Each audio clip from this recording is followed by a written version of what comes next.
This podcast today is brought to you by myself. As a Shopify commerce coach, I am able to offer you a link that supplies you with a 14-day free trial of Shopify plus an entire additional month after that for only $1, as well as simplifiedropshipping.com, where I teach you how to build, launch, and advertise your very own dropshipping store with a $0 budget completely for free. I am not charging for that. There is no paywalls. There is no upsells. It is exactly as it is. So if you would like to support me, this podcast, and yourself all at the same time, go to simplifiedropshipping.com and or the description to claim those resources. Now let's get to the podcast. What's up, Ian? How are we doing, Scott?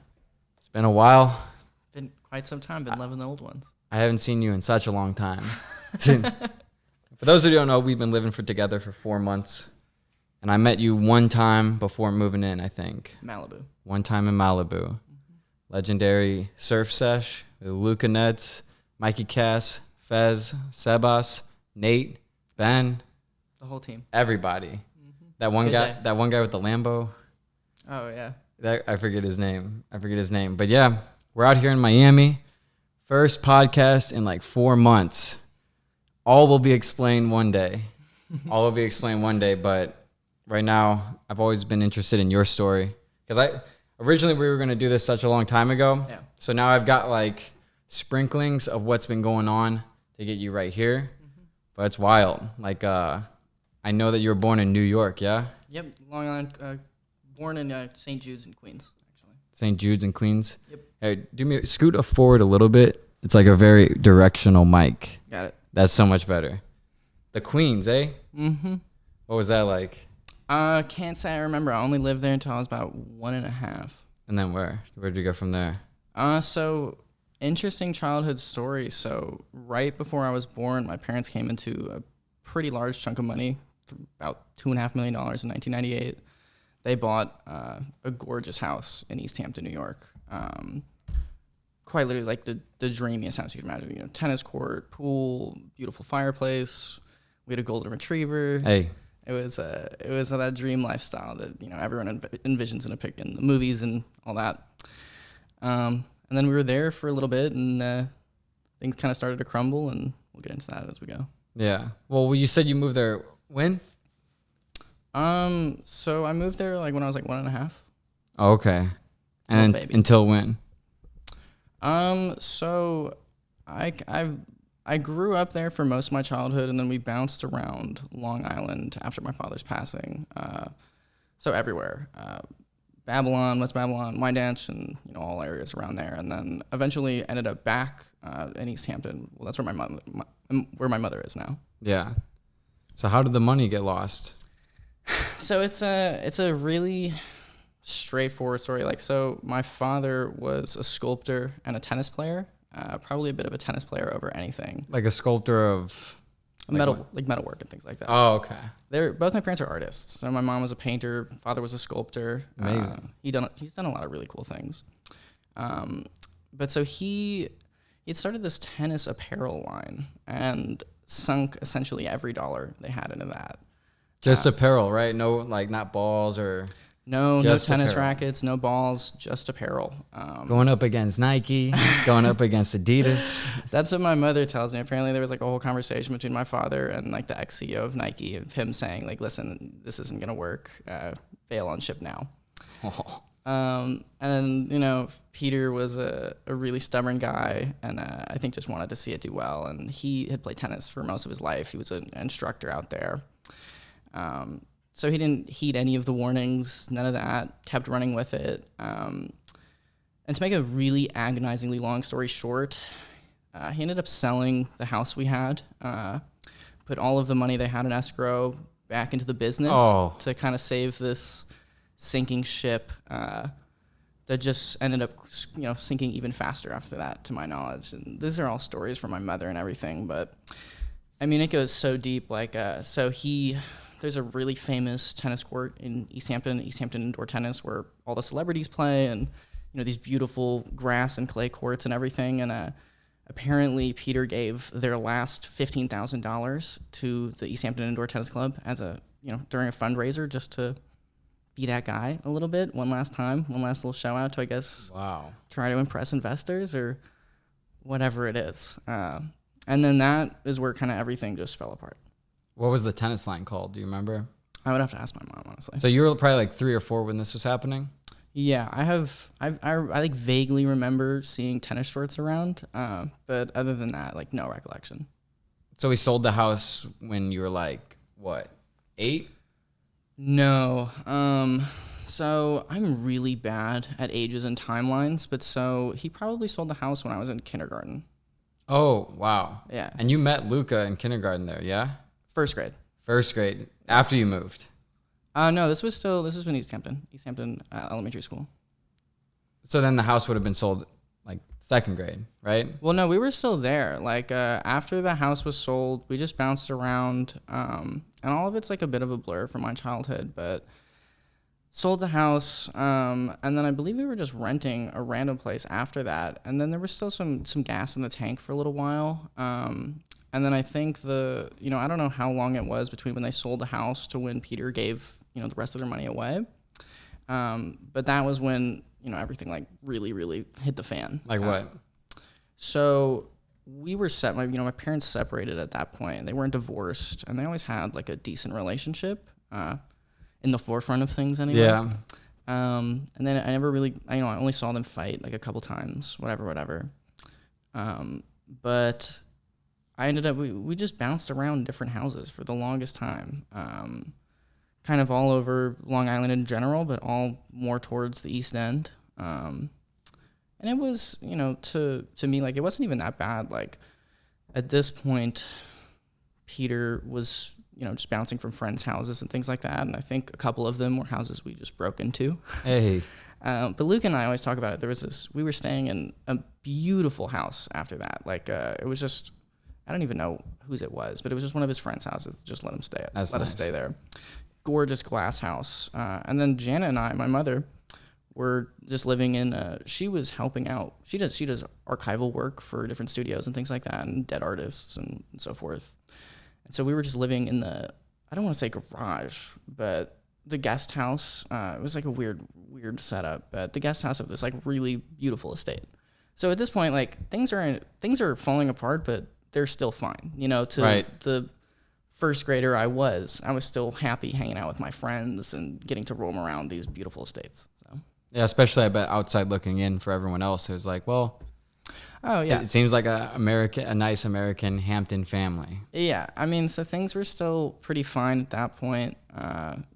No complaints. Like I think my mom always tells me that things were terrible, whatever. I mean, I know at one point we were living in at that guest house actually. So that the artist or the owners of the actual house had left. I don't know where they went, probably just New York City, amidst the winter, and there was no heat in that guest house. Damn, what? Yeah. What'd you do? Build a bonfire in the house or something? I don't even really remember what we did, but I was staying with my father during like a lot of the really, really bad nights. And then my mother, I think, kind of, suffered the bad of it. And we lived through space blankets and had, heated blankets and whatnot, and kept us warm. And I actually think there was a coal heater, so it wasn't that bad, but it was on and off. This is where things like started to go really south. And then I remember leaving that house. I think the work my mother was doing came to an end with them, and we moved into a friend of mine, Theo's house. And again, another really nice house. So it still wasn't really that bad, but we were only there for, I want to say like under a month. His mother ended up kicking us out, whatever. Mm.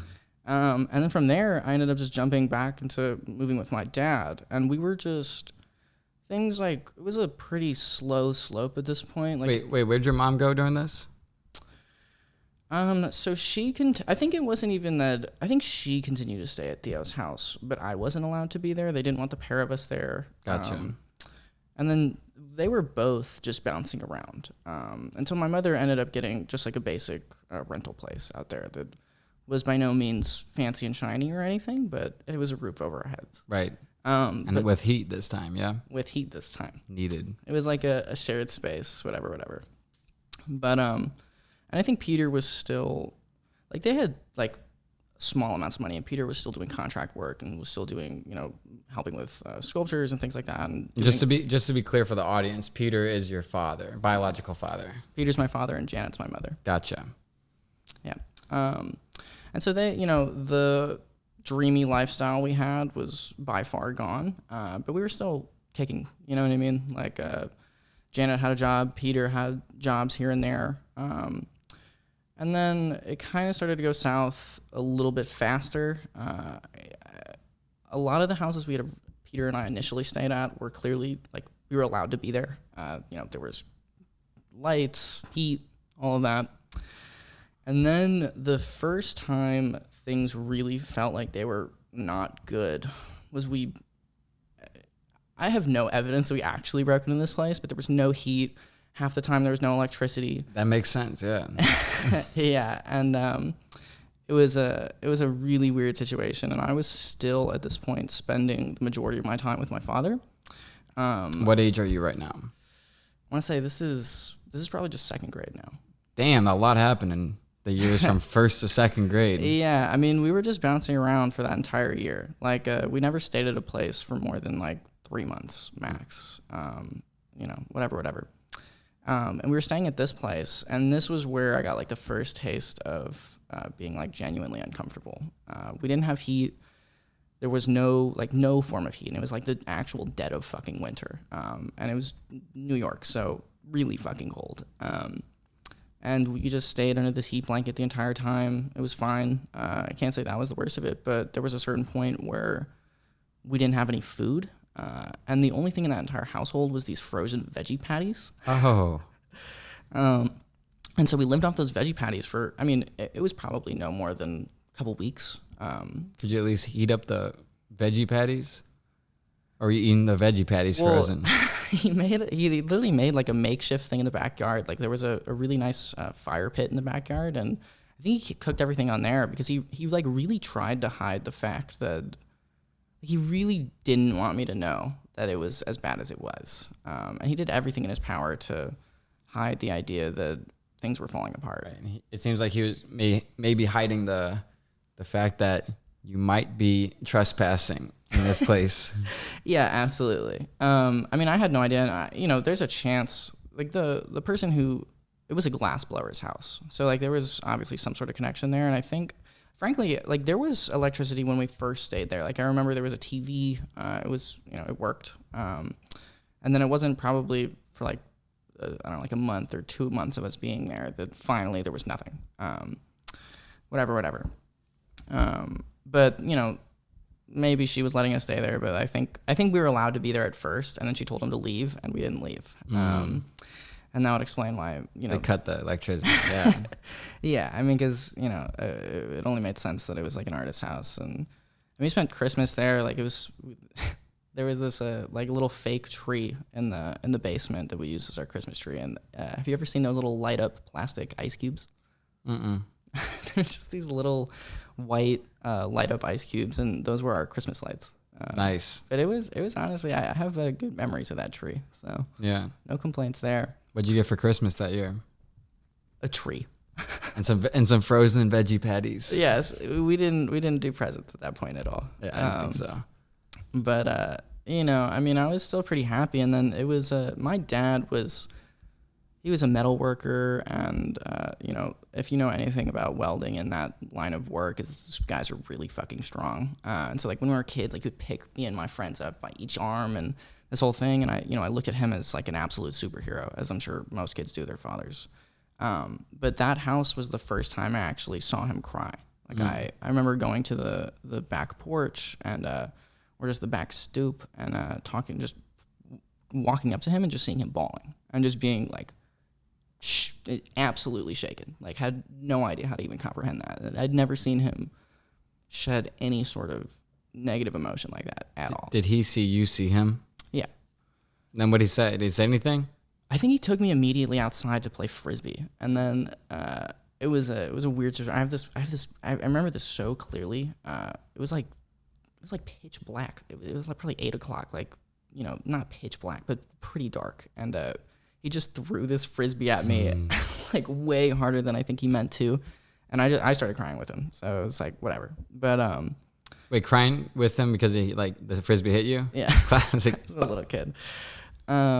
But yeah, no, that was the first time that it became apparent that things were, not good anymore. And then keep in mind too, like, this is East Hampton, New York. Like, this is where the billionaires roam. And I spent a lot of my youth with Peter. Like, he did a lot of metal work on multi-million-dollar mansions, So I'm in and out of these gorgeous estates. We went from staying in this gorgeous glass house, moving around there, and like, all the kids I went to school with, not all of them, but East Hampton, New York is essentially like it's the largest wage gap I've ever seen of any town ever, and it's a really small town. So it's either you have, a summer house there that you go to for 30 days out of the year, and it's a $15 million beautiful home on the water, or you're living in a trailer park and month to month.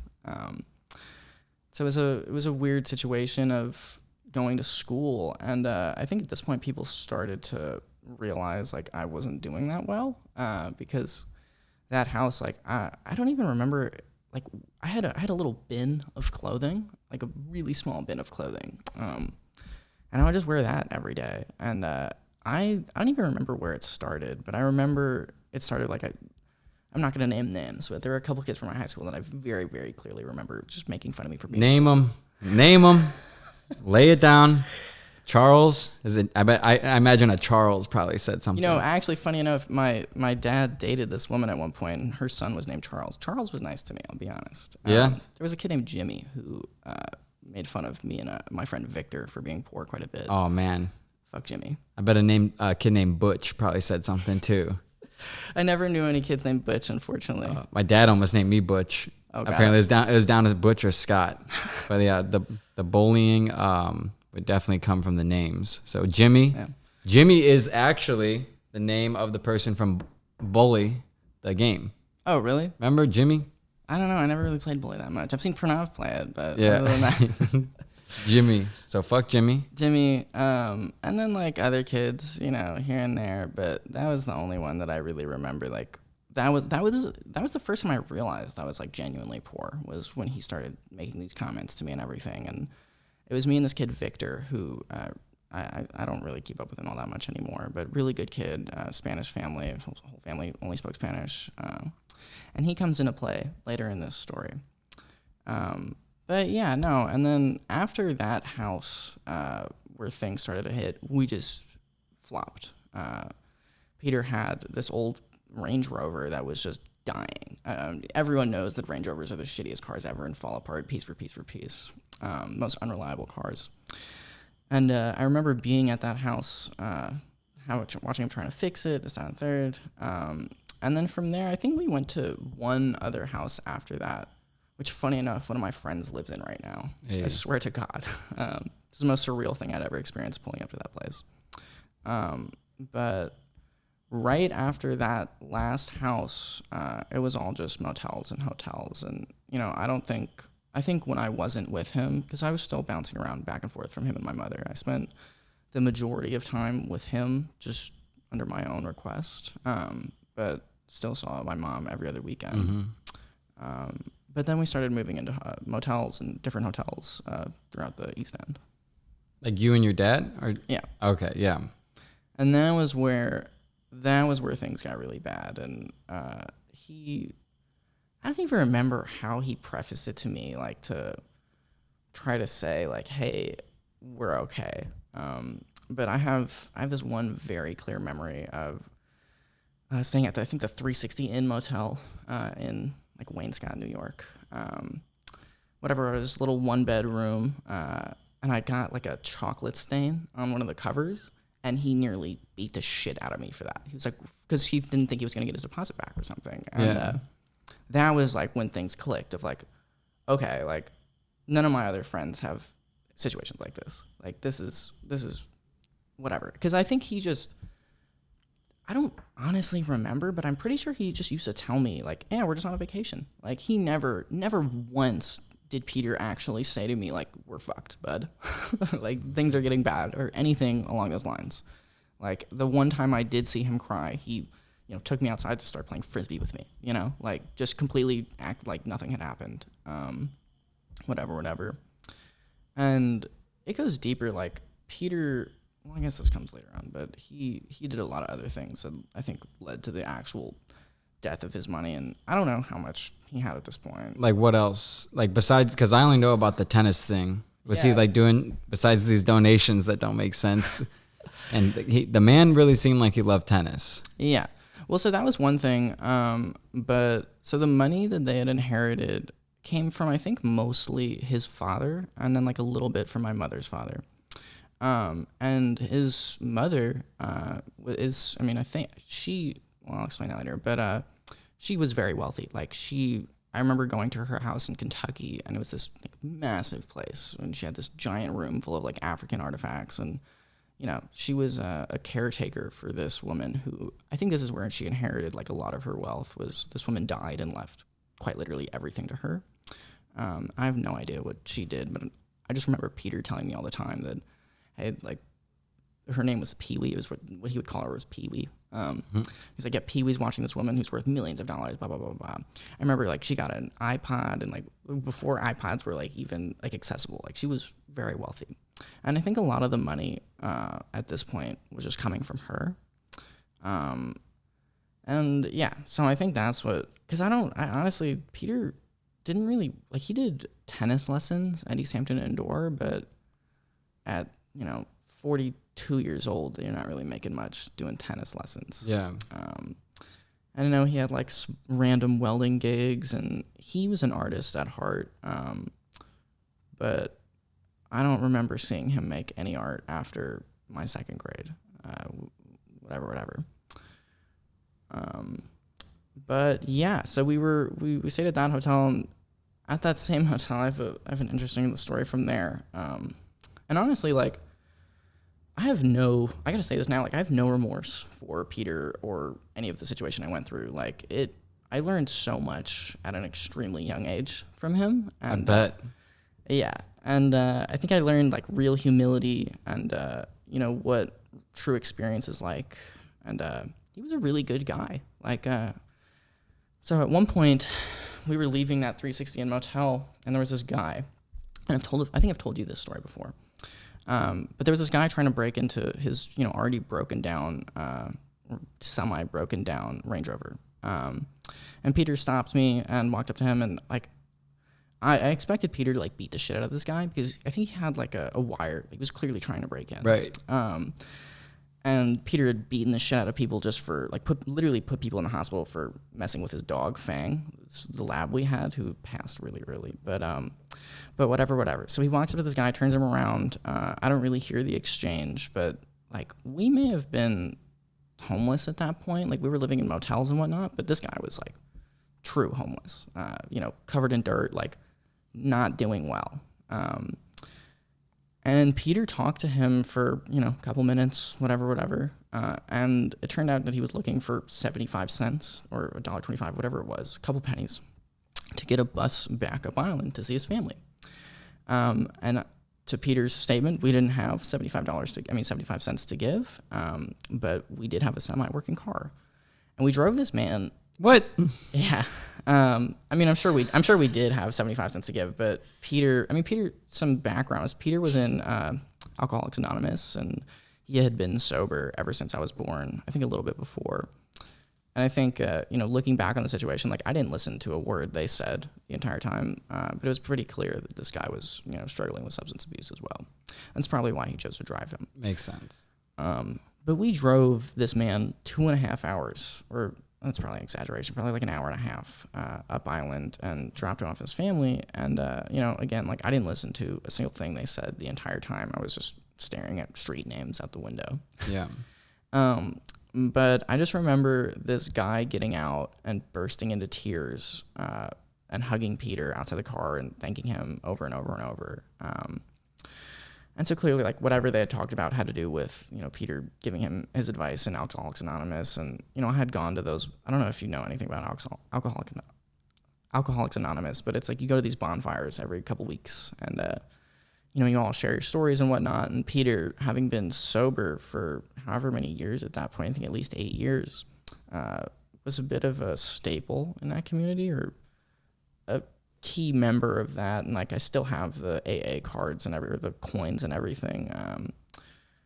But you know, the moral of that story for me, like what I always remember taking from that, even though I didn't realize it at that time, was I got to see someone who had even less. We had nothing, and we saw somebody with even less than us who came in with malintentions, right? You know, he said, "Oh, I was just looking for, bus ticket up, enough money for a bus ticket up." But like, if he found, other things in the car, he would have taken it too. Yeah. This is a common thief. And instead of my father just beating the shit out of this guy, we gave what we could give, and it changed. I don't know what came of that guy. I have no fucking idea, but I have to assume with his reaction to that. That it did really alter his life, and it changed my life too. And it was the first time I'd ever seen like real humility, and really taught me to not judge someone based on their current circumstances and be able to help wherever you can. And interesting enough, I told one of our friends this story like 6 months ago, and I think like, I don't know, a couple weeks later, someone had stopped him at a gas station and said, "Hey, like I have no gas to get home. I need to get home to feed my kids. Can you please fill up my car?" And he did. And he came home that day and told me that story and said, I wouldn't have told you that. I mean, I wouldn't have done that if you had never told me that story. And one of our friends did that? It was Luke.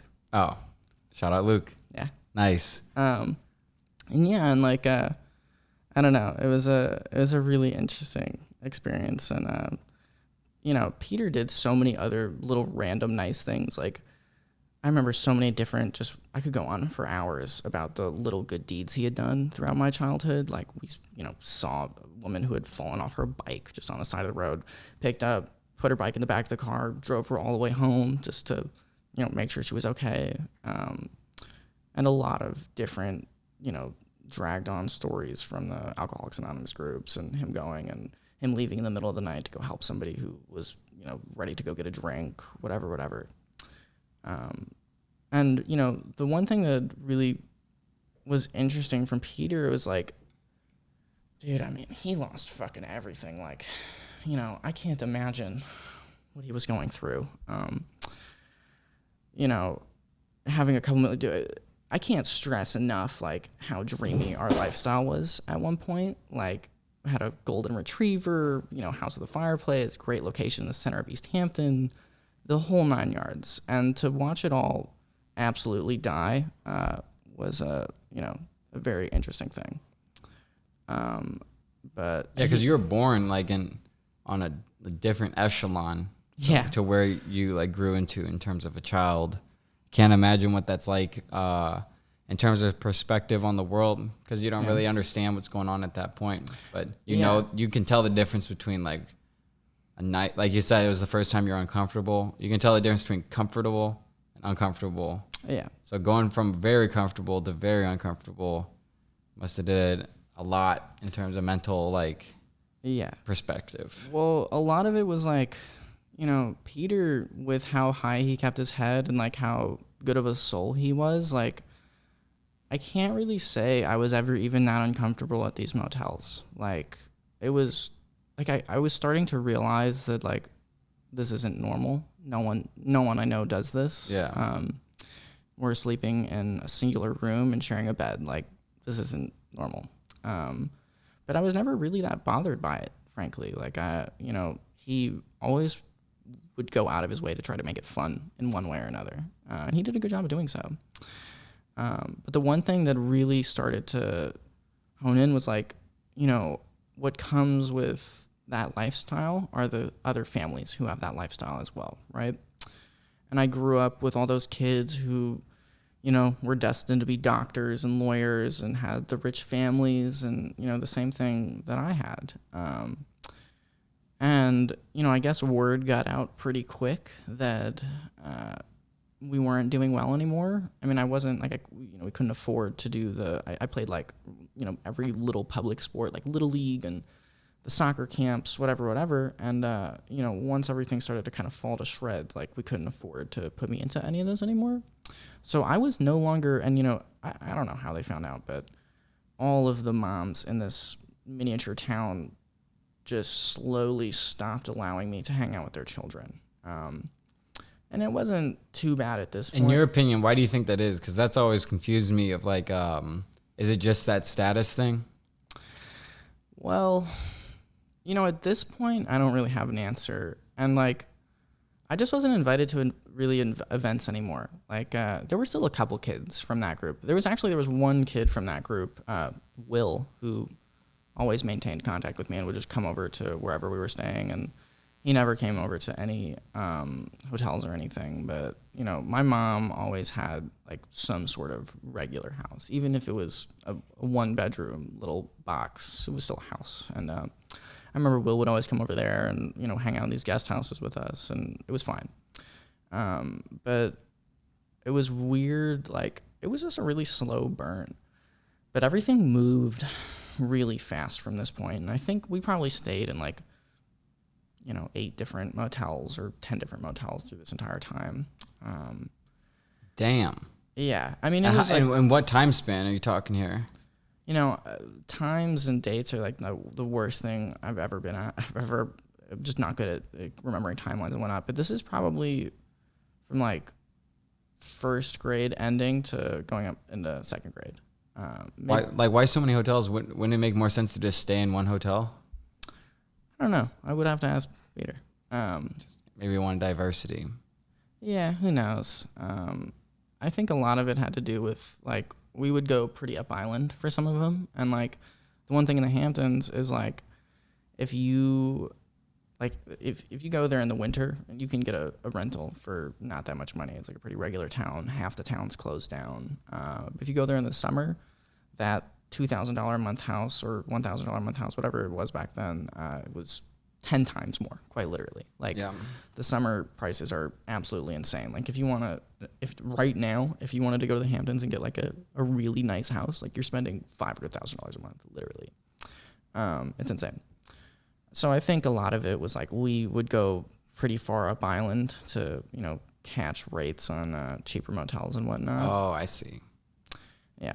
And we like, I think the biggest thing too was that like Peter wasn't, I have no evidence of this, but Peter was clearly not living in these places when I wasn't with him. Like I think he was just staying in his car. And I think that was like one of the bigger pieces as to why we would bounce around so much. So you'd still go see your mom? Yeah, I would see her every other week. Is your mom still in the guest house during all this? Well, she would bounce around so much. Like I can think of 4 or 5 different houses through this entire span. Like we lived in 2 different random guest houses. That original guest house was long gone. Like that was, we only lived there for probably 6 months. And that was the thing. Like we never kept a house for more than a year ever. So you've never in your life like kept a house for more than a year, yeah? Not until like late high school when Gotcha. I was able to start pitching in on bills and whatnot. But yeah, no. And like the other thing too is like as I mentioned, like the housing situation in the Hamptons is really fucked up. And like we may be able to get a place in the winter for 6 months and watch them triple or 5x the rent in the summer, right? And have to go struggle to find a place. And we had a lot of friends allow us to stay at their houses, and like Janet was lucky enough to know some relatively wealthy people, and they the same situation as everyone else out there who had money. Like they're there for 15 to 30 days out of the year, so we got to kind of use that a lot.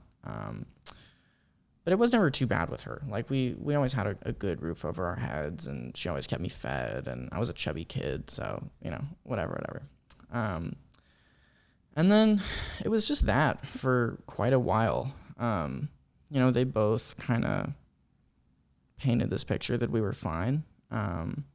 Peter specifically never really wanted to let on that things were bad, but I remember he got into the other thing that I think really bankrupted him was, for whatever odd reason, he started working with these guys to, quote, clean up the oil mining rigs or something in Kentucky, and that there were these massive oil fields, and that he was going to help clean it up, and it was going to make us rich, and that we weren't going to be living in these motels anymore. And I very, very clearly remember him saying this to us. Things are about to turn around. So he was saying, But Peter was sick, and it took me years and years and years to really realize this. But from the time he started talking about that to when he passed was probably 3 months, maybe a little bit longer. And we had gone to this one, so we had been, all the motels we stayed at were like really low-end hotels, and we'd get the smallest room and whatever we could have. And it was always, you'd make the best of it, but like they were pretty shitty. But then all of a sudden, Peter got this really nice hotel room, not a motel room, but a hotel room. And it had 2 stories and like a winding staircase that went to the top. And I remember being in awe. And it was at like a pretty, a decent place. And this is, I've rarely told anyone about this, but I'll share it here. So Peter brought a brand new Glock home and told me that he got it specifically because where he was going in Kentucky was so dangerous. He needed it for protection, this, that, and the third, and this was all in this final really nice motel. And the kind of ending of this was so Peter, I don't know how to say this, but so Peter had given me this bullet and asked me to draw a smiley face on the front of it. Oh my God. Yeah. And said that if somebody's going to have to die, that at least they get to see a smile at the end of it. Oh my gosh. Yeah. And I want to say 3 or 4 days later, he shot himself on Main Beach in East Hampton. Were you staying with him when he shot himself? No. He dropped me off at my mom's house, or she picked me up, and I want to say 2 days or max 3 days later. So I found out, like, it was weird because I think I knew how sick he was, and, he had gun culture in our family was, like, pretty, like, he taught me how to disassemble and reassemble that Glock before he passed. And we'd play with it a lot. Like, I was very familiar with it. And then that was, like, the final thing, and I remember I was put in an after-school program the day I found out, and I remember sitting there like, that's weird.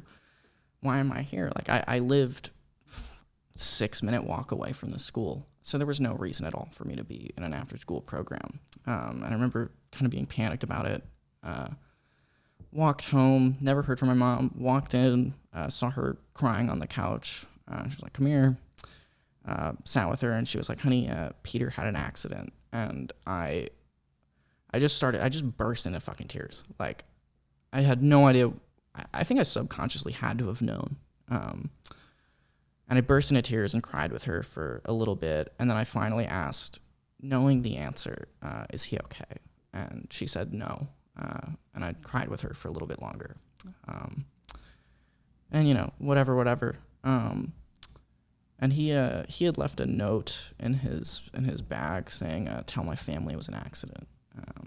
Wow. Yeah, it wasn't an accident. But you said this happened on a beach. Yeah. And like in the early morning. I don't know that there's any way for me to know like exactly when, but yeah, the police found him early morning. So it was on Main Beach in East Hampton. But yeah, and that was when things like really, really, really, really flipped. Because then at this point, Janet and I are dead alone. And I don't know if you know this. Was there no life insurance or anything? No, actually. So we had, I think Janet tells me the story, or she used to tell me the story about how, I think he had like canceled his life insurance like a year before his death or something. Oh my gosh. And the craziest part about it is, so they had both seen psychics, or, am I saying that right? Psychics, yeah. And they told both my mother and father when they were going to die. And I know that's like a whole rule that psychics aren't supposed to do that. But they told Peter that he was going to die in his 43rd year. And that's when he fucking died. And really weird situation, whatever. But yeah, I took it at arm's length and, had the funeral. And frankly, the only time I cried was in that first like hour of finding out. I didn't cry at the funeral. I didn't I like lost all my emotions. Yeah, you're probably numb by then. Because now, like, this is happening to you, in the third grade? Yeah, this is the Third grade, so that means you're 9? Yeah, this is the summer of the third grade. Wow. And then, and then it might have been like just early fourth grade actually, because I took like probably like 2 weeks off or like a week off of school. It was a pretty short time. And I went back into school, and this is after all of my friends had slowly started to dissipate, and I'd never really known why, never really questioned it. Just was upset about it. Whatever.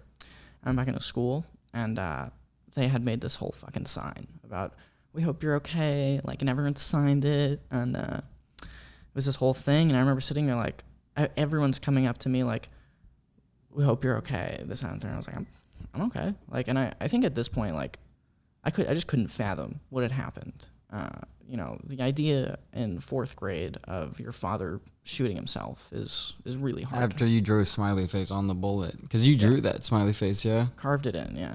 Oh my gosh. And, I have to assume that he shot himself with that bullet. Of course. But yeah, I went into school, and everyone was so extremely nice to me, and then like that lasted for, I don't know, 48, 72 fucking hours. It was very fast. And then it just died. Like, the people who were slowly moving away were gone. Mm-hmm. Like, wasn't invited to anything anymore. Even the kids who didn't come from that, upper echelon family line, even they disappeared. And it wasn't until 6th grade that I found out from this kid Malachi that his mother said that I asked, he just apologized to me in 6th grade and said, hey, I'm sorry we stopped hanging out. My mom said you were going to end up a bad influence. That happened when I was in 4th grade. Yeah. Like, there was no chance of me turning into a bad influence at that point. Like, and I think that is what turned me into a bad influence, because I started to look into it, and I don't know if you know this, and no one really knows this, but boys who lose it's like a real statistic that boys who lose their father at a young age are 20 times as likely to end up in prison. Yeah, I've heard about that. Yeah.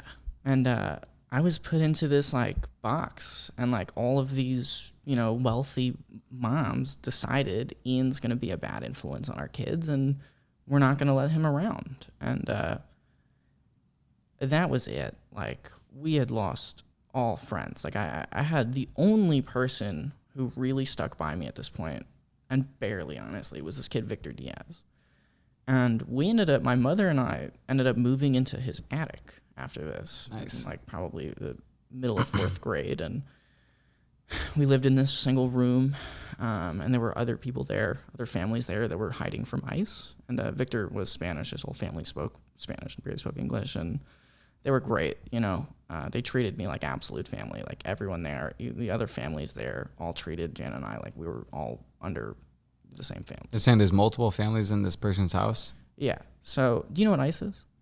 Oh, ICE, yeah. Yeah. So, like, they're hiding from ICE? Yeah. So Victor and his family, I don't know if I should be saying this online, but I don't think they do it anymore. But at the time, so they owned this house, and I think they allowed there was like a separate walk-ups, like stairs to this attic and everything. It wasn't like you had to go up to the 3rd floor and walk up there. It was like its own separate apartment almost. And there were, I think, 3 different rooms in that attic, and each one of them had like there was one that was just one lady, but the other 2 rooms were these 2 families that were, I mean, I'm just making an assumption, frankly, but like 99% sure that they were hiding from ICE. And it was the only thing that could really make sense, and people kind of moved in and out of there, and we just had a little mattress and a lamp in that room. But I had the only kid who treated me like a friend anymore, so I was fine. Like, I didn't care. Like, it was me, Victor, and this kid Briar would all hang out, just skateboard around or run around in his backyard, and I can say like I wasn't really bothered by it.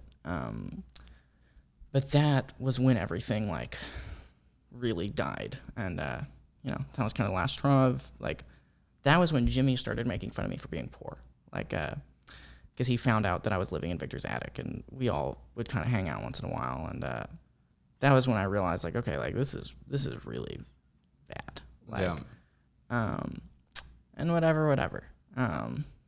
Went on to middle school.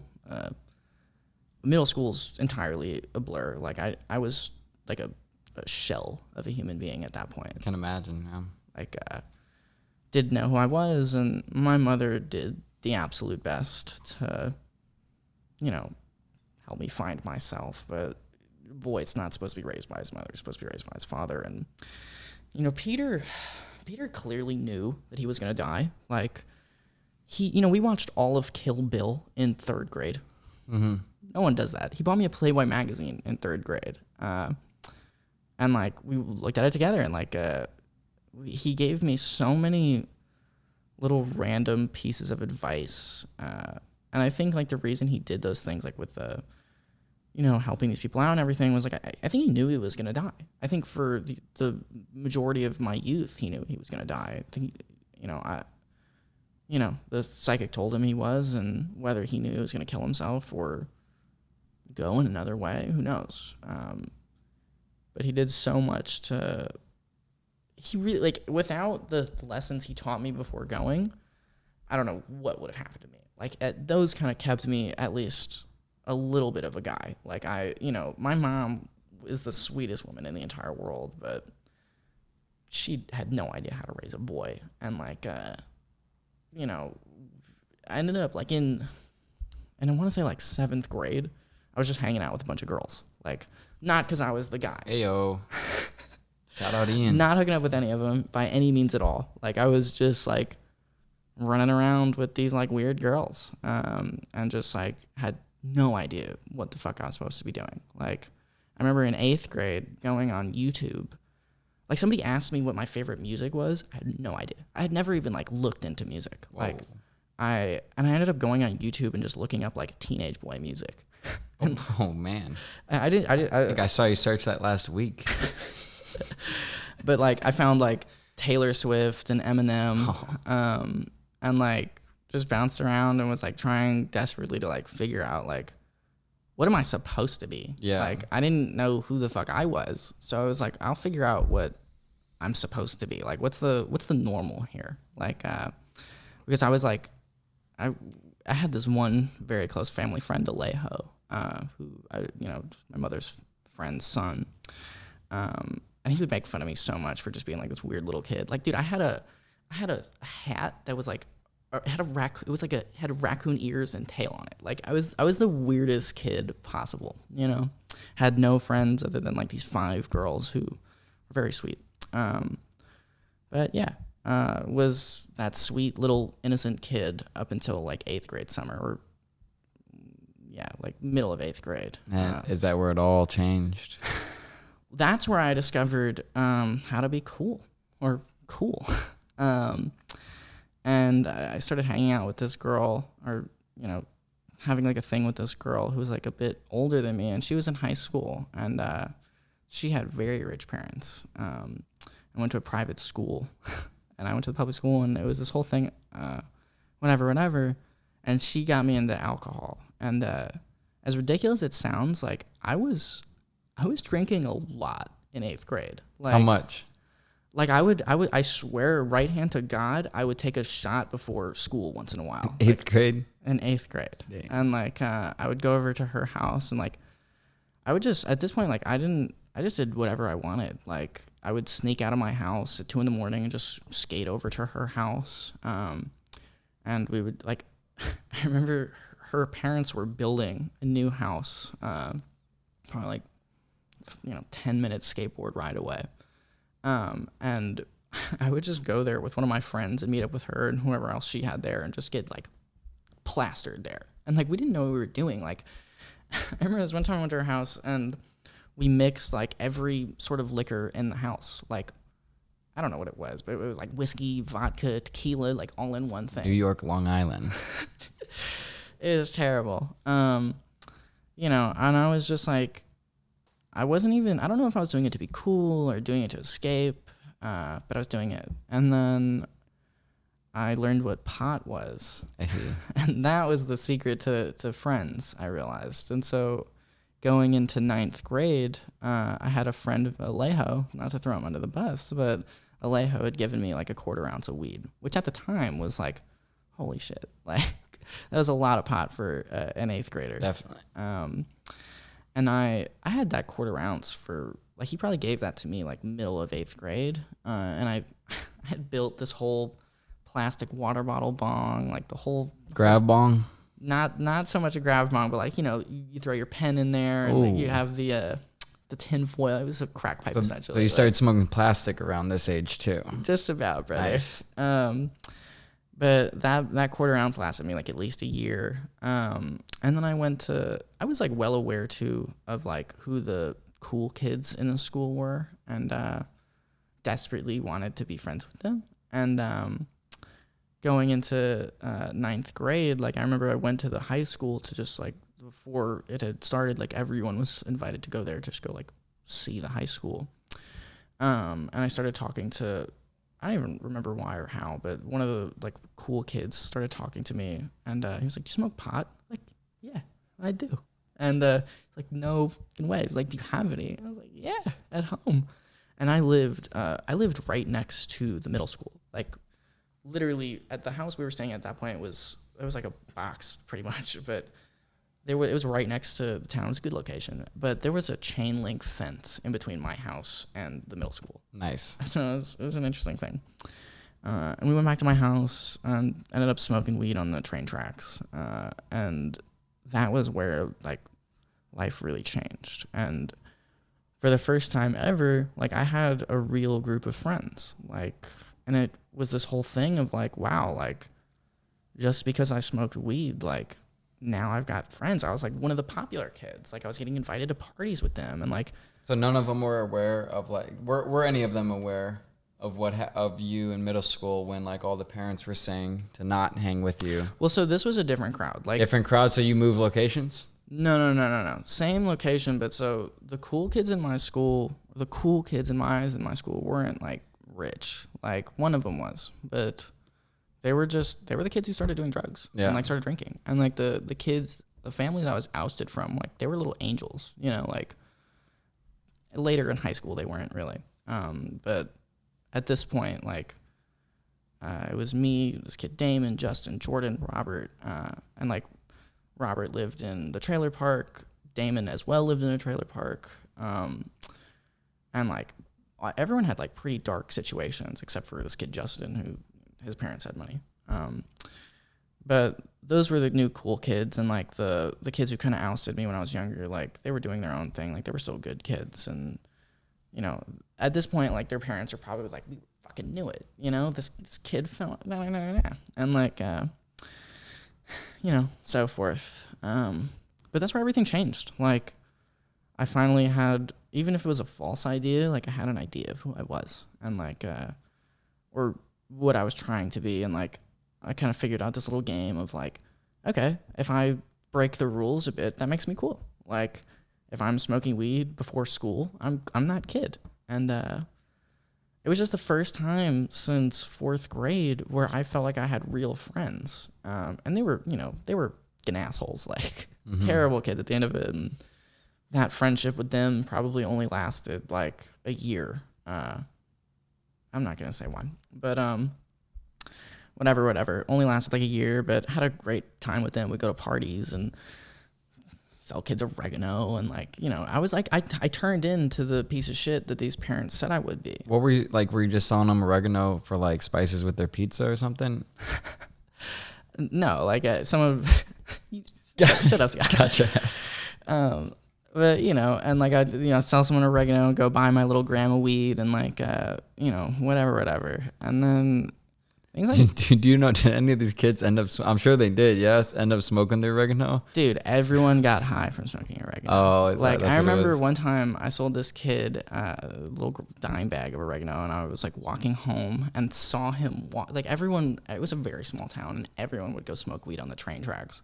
And I lived quite literally right next to those train tracks. And I was walking home, and I saw this kid walking up, and I was like, okay, fuck, like clearly he just went to smoke. Like he's going to say something to me. Like there's no way. There was no weed in that bag. And I was like, yeah, how did you like that? He's like, Dude, I'm so stoned. I'm sure he was, honestly, but not from weed. I'm sure if you smoke oregano, I feel like you're gonna feel something. Yeah, who knows? And, like, that happens so many times. Like, one of my friends, it wasn't even my idea. Like, all my friends were already selling kids oregano, and I was like, we would just switch off like who was doing it. And, like, I remember one of my friends sold this little kid a little dime bag, and, like, he was like, dude, like, there were seeds in that bag. And I, like, burst out laughing. I was like, yeah, dude, Damon sold you oregano. And he was like, I planted those seeds. It's like about to grow an oregano plant. Yeah, it was this whole fucking thing. But yeah, that was my whole freshman year, and, like, was just, wasn't anything that bad. Like, nothing too out of line. Like, I was smoking weed and drinking, and, like, nothing too crazy. And then I had a falling out with those kids. I'll say why. So awesome. I was wondering. So I was really close with two of them. Like, it was like a group of like 5 kids, and I was really close with just 2 of them. And it was like a weird hierarchy of, like, everyone wanted to be friends with one of them. And I got really close with him. I think the other person got, like, a little upset that I was close with them. And the only reason we were close was because, like, he lost his father didn't die, but he left his mother. And that was the only kid that I had ever spoken to out there who, like, understood what I went through, and I could understand what he went through, and we talked about it a lot, and we had very, very, very similar childhoods, and so no wonder we got close. But that kid stole money from one of the other kids' mom's purse, and I told the other kid, call me a snitch all day, but I literally said to him, I was like, you take that money, I'm gonna tell him, like, no. And he took it anyway. And I was ousted from that group for doing that. Whatever. What can you do? But I had, like, I remember I stole $20 from my mom's purse one time. And I just remember, like, I felt so fucking bad. Like, it just ate me alive until I eventually sold some kid oregano to put $20 back in her purse. Like, and so, like, that type of thing, like, stealing, like, especially, like, the woman he stole it from, like, dude, we lived in her house. Like, we would stay, she would feed us every night, like, the whole 9 yards, dude. Whatever. But that was my freshman year. And then to touch on my family life, like, my mother, we were fine. We were living in that little house. What was she doing for work at this time? So she's been a painter her whole life, and she unfortunately hasn't really been able. She's recently been able to. But at this point, like, wasn't really able to focus on painting at all, and she would just do different things that revolved in that art world. So, like, mostly, like, archival work for dead or dying artists, and going through their entire collections and, archiving it, so forth. But a lot of different things. Like, she was assistants for other major artists in the town and things like that. But all of it just revolved in the art world. And none of it, I should mention too, was, like, paying well. And the one saving grace we had was we had for a couple of years, like, there was this woman who worked at the skate park. It was like a community center, whatever. And, like, every year would do a fundraiser for us, and not just us. Like, she would do it for anyone in that town who had a dark situation. And, like, believe it or not, there were a lot of kids out there who had, like, really dark situations, all very similar to mine. But yeah, no, this woman was our saving grace every year, and, like, she would always try to help out. And, like, I think she had, like, a fund. I don't know how she was doing it, but she would give us X amount of money, and other people gave us some money too. So things were, like, okay, and, like, my mom kept me fed. It was an old shitty house, but other than that, it was absolutely fine. But it was, like, back and forth, and, like, we still had, like, we were ends meet, like, she would make enough for rent or close to rent. And I think our landlord was pretty at ease with us because the house was, like, falling apart entirely. And they ended up that house isn't there anymore. It's a parking lot now. Oh, really? I swear to God. But yeah, dude, like, it was still, things were, like, starting to get better because I started to realize, like, I was a person at this point. Like, I wasn't just, like, that hollow shell anymore. But I have this one very clear memory of on Christmas Eve. This isn't to be too dramatized because it was just because my mom was working late and I was locked out of the house. Like, if I had asked her to make me dinner that night, like, she would have. And I'm sure I got home later that night to some food. But it was like 8:30 in the brick of winter, and my friend Damon and I are just walking around East Hampton town on Christmas Eve, and literally just asking strangers for, hey, can we get $1 for pizza? And there was this spot in town, Fiero's, and we spent probably like 2 hours asking people if we can just get $1 for pizza. And no one bit. No one gave us a fucking $1. And on Christmas Eve, we even asked a cop, dude. And whatever. We ended up just going to Fiero's and just sitting there. And they were like, "You guys want anything?" Like, yeah, we don't have any money. I was like, dude, it's fucking Christmas Eve. Like, we'll give you pizza. Like, who cares? Amazing. And I was like, well, I'll pay you back. He's like, you don't have to pay me back, dude. Like, and it was crazy because, like, dude, like, I didn't cry because I didn't want to cry in front of my friend. But I remember sitting there like, oh my God, like, what? Like, I was in absolute awe that somebody would do that for us. And like, looking back on it, it was like, who the fuck? Why didn't that someone just give us money? Like, yeah, that's especially in that area, right? And I'm sure they just, I don't know what they were thinking, whatever. But I was so thankful for Fiero's they just gave us each a slice of cheese pizza, you know. But it meant the world to us. Whatever. And then high school, I ended up having a falling out with those kids because of that. But I couldn't even say why, but I just went further and further and further into that path of just not a good kid. Degenerate. And I pretty quickly got into like real drugs. And like East Hampton was like a really weird place to where like there was nothing to do. It was a really small town, and like I think we're in like 10th grade now. Like not everyone, but like a lot of kids were doing drugs at this point. Like nothing too crazy, but like Xanax and like going to parties and just taking like 4 Xanax bars and like passing out and like not having any recollection of it. And like, you know, I still like, I had figured out how to like make friends through drugs. But other than that, like that was all I figured out. Like I didn't figure out like what life was supposed to be like. And I was just running with that feeling of like, okay, like I can be that cool kid if I keep running with this. And I did. And, you know, I kind of was that cool kid for a little bit. And, like, I don't want to go too deep into the real federal stuff or whatever. Yeah. Like, you know, I was, like, that kid from, like, 10th grade to 11th grade. And, you know, it goes without saying what was going on. Wait, so you got in like trouble with the federal government? No, that's not what I mean. I just mean like I don't want to speak too deep on like the bullshit I was doing. Gotcha. You know what I mean? But you know, like the basic things, like just like, you know, selling weed and fucking around, being a real degenerate, and like it just got worse and worse, dude. Like, like I was going to school high like every single day. Like we would, even after I lost those kids, like I would, you know, I lived 5 minutes away from the school, and the middle school and high school were really close, and just walk over there and stop it. We literally would just like sneak into someone's backyard and smoke weed and then go to school, and like had, you know, endless little things there happen, and got in trouble with the school pretty frequently. East Hampton was such a weird place. Like kids would fight after school like every day. We'd go down to this pit and just watch kids fight. Like very strange for the type of town it was. But yeah, fell directly into that. And then my junior year, like I had I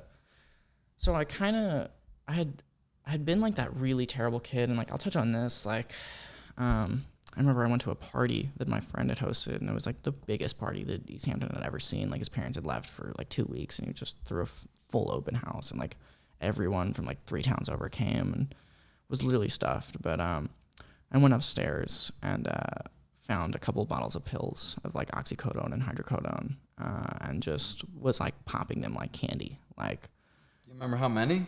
No. It got really bad, dude. Like, so I was just popping them like candy, and like I guess I was still pretty new to like real drugs like that. Like especially like I had never done oxycodone. Like I think that was like I'd done Xanax and like other little pills, but like I'd never done any oxycodone or anything like that. No opiate or anything. And this night was where everything like really kind of changed for me for a little bit anyway. It should have left a bigger impact, but it didn't. But yeah, I was just taking them like candy. And I remember like one of my friends or an acquaintance saying like, dude, if you take another one of those, I'm gonna smack the shit out of you. And I just literally popped 2 in front of him and didn't do anything. And I just kept playing that game, and like, I didn't know what I was doing. I was just doing it probably for attention. I hardly remember the night. But long story short, like I had this huge crush on this girl. And I was like really drunk and I guess drugged out at that point. I like threw a can of Coke, and it just went all over this girl that I was like obsessed with, dude. And she just reamed me. She was like, what the fuck? Blah, blah, blah, blah. And I just literally just walked into this kid's backyard and just downed like the entire bottle of pills, like just fully. I don't want to say that I was like trying to kill myself or anything, because I don't think I was. I don't really remember. Just a kid over exaggerating. But yeah, and then I blacked out entirely, and there's videos of this kid, I think Cody was his name, literally found me in that backyard, picked me up, dragged me inside, and for like 4 hours just shoved his hand down my throat, making me throw up. Damn. Yeah. Saved your life. Quite literally. Literally. Yeah. I swallowed enough pills that night to kill like 2 people, 3 people at least, grown men. Right. Shout out Cody. I haven't talked to him ever since then, really, honestly. But I remember watching those videos days later and like realizing like how bad things had gotten, but like still not really caring. Or what videos? There were like probably 5 different videos of them, people videotaping me like throwing up into this bucket, like this kid literally shoving his hand down. Oh, gotcha. I didn't remember. Like I woke up the next day, or whatever, maybe like 2 days later, like with no recollection of what had happened. Like I had no idea that I did that. And it all kind of started coming back in like bits and pieces. And then I saw that video, and it was like, holy shit, like what the fuck? And it got pretty bad. But I can't say that it left the mark on me that it should have. I kept doing what I was doing. And I think I probably let it slow me down for a little bit, but I didn't stop. And it just got worse and worse and worse, dude. And I don't want to dwell on the terrible things for too long, because it's just depressing. But went down that path even further, and then I think I took a break from pills at that point for obvious reasons. And then I had somebody, like, I had let this kid stay at my house for like a couple weeks because his parents were whatever. And he hit me up like 2 years later, or not 2 years, like a year later, and offered me like 250 hydrocodone pills. And I bought them for like $100, dude. It's wow. like at least $5,000 worth of pills. And like was doing what I was doing with those, and then like gave up on trying to sell them. I don't know why. And I just started taking them like on a very, very, very, very regular basis. And like would do this whole thing like cold water extraction to like put it into liquid, and I could go deeper into that, but I won't. Like and just was like drinking like pretty much like self-manufactured hydrocodone in liquid, like so fake codeine essentially. And like it's like a bit of a hobby. I got really fat because of it. And like I was drinking it like literally every day, all day. And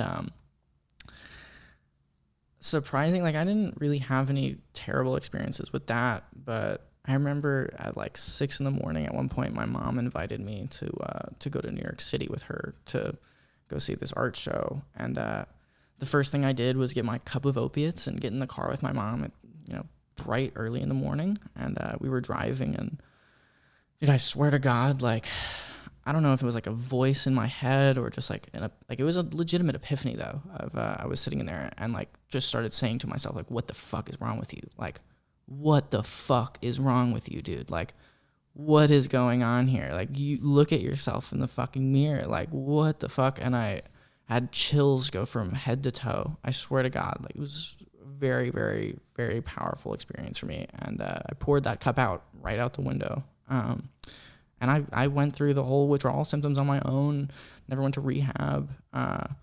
And I've since that day, I've never done any opiates or Xanax or any hard drugs like that. I think that was in like 11th grade.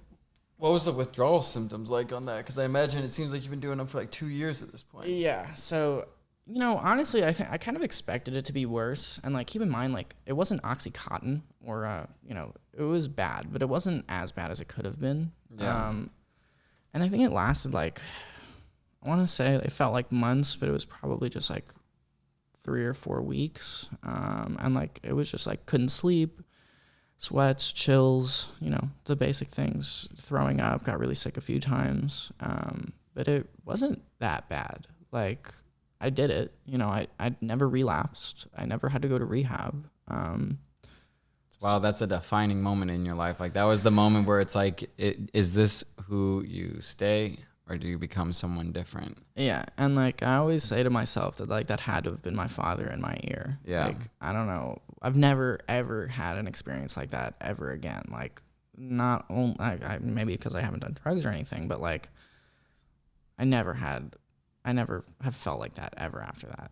And it was a really, really intense thing. Like, I don't know if you've ever gotten like true chills from head to toe, like where your whole body just feels like it's being taken, and like, it's really intense. But it saved me, dude. Whatever that was, whoever that was in my ear, be it myself or my father, that genuinely saved my life. And I had been in and out of, like, I think it was a little bit before this. Like, I had already been playing on like the internet a lot. And, like, long story short, I think like, I don't know how long after that, but towards the end of my junior year, I got really involved in like Facebook groups, and I created with a lot of friends online this Facebook group, Supreme Cartel. And it was just about reselling Supreme. And I got into collecting that, took, the money I had, put it in that, had a pretty cool collection of Supreme, and fully focused on that, and did that for a bit of time, sold my Supreme when I thought the brand was going to die in like 2015, maybe. Oh. Yeah. I've got a long history of selling early. But then I started making my own clothing line at this point. And this is, I guess not, I'm still in junior year at this point, and like, it popped off really fast. Like, I was an admin of this group, and we had probably like 5,000 members in there. And then I was an admin of a couple other groups that were about reselling Supreme, or I had like a name online at that point. And what was your name? Well, it was just Ian Watson. Oh. But like, I just meant like people knew who I was in those groups. And like, I was like a very active member, and people knew I was an admin, and, I was like cool online for a little bit in these Facebook groups. So I started this clothing line, Acrid Studio, which was just, I would cut up these canvas patchwork patches and sew them onto just different hoodies, and put my logo on there. My logo was like just this little character I drew with like a crown on his head. I'll pull it up at some point. But I ran with that for a bit, and I remember like I had made probably like 15, 16 hoodies, and I wasn't expecting to really sell that many. I saw them like $65, and I posted the link at like 10 p.m. After like I had marketed it for weeks, like done all these photo shoots, blah, blah, blah, blah. I took it really, really serious. And I dropped this link, and I woke up the next morning with like a couple $1,000s in sales. Like, I think it was like $4,500 plus in sales. Wow. And at the time, like, that was fucking insane, dude. Like, I was expecting like a couple $100s, and I could not believe it. Do you have the fulfillment set up for it? No. Like, I built the website on Big Cartel. Do you remember that?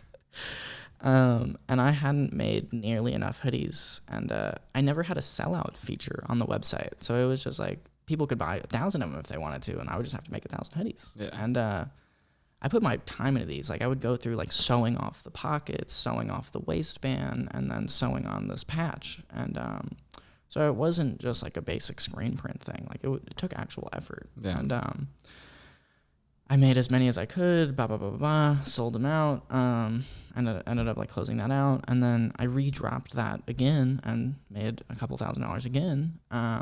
And at this point, like, I don't know how much I had like in the bank at that point. I was still doing like kind of negative side endeavors too, to make extra money, which was frankly paying me a little bit better. But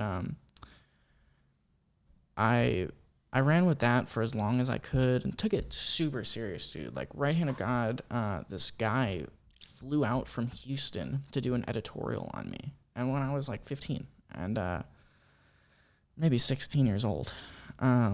And I remember like I didn't even know what an editorial was. Like I just knew that this guy who took cool photos was like, oh, I want to do your collection for you. I was like, okay, cool. Came out, met up with him in a Starbucks, puts his recorder on the table. I was like, what?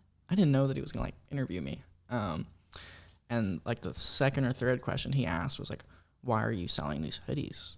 I was like, well, why does anyone sell anything for money? Like, I was like, yeah, I'm selling them to make money. And he got so offended by that and turned the recorder off and ended up doing the photo shoot for me anyway. But it was like a really eye-opening thing of like, I had the friend who kind of set that up for me, made this whole comment. It was like, dude, like you can never, that's not okay. Like people want like a genuine story. Nobody wants to hear that you're doing something for money. Like, yeah. That's not cool. And, but truth be told, like I was selling those hoodies for money. Like I did enjoy the brand and, you know, all of the collections I did after that, like I put real thought into. But it was a clothing line, dude. Like why does anyone sell anything, you know? But whatever, ran with that clothing line for as long as I could.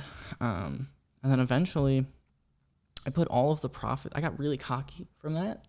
And I put all of the money into these t-shirts to be made. And those t-shirts I bought, I think I bought like 300 of them, and they were like really high quality t-shirts, and went through like this whole printing thing and like had them made at like the highest quality possible. I was like, I'm gonna be the next Acne Studios, like I'm gonna be the next big brand, blah blah blah blah. I sold probably 7 of those t-shirts, and I didn't do any marketing for it, and not even on the Facebook groups. I did a little bit, but like it just didn't hit. Like I think I bought 300 t-shirts before ever posting about them. I never made like a sample, anything.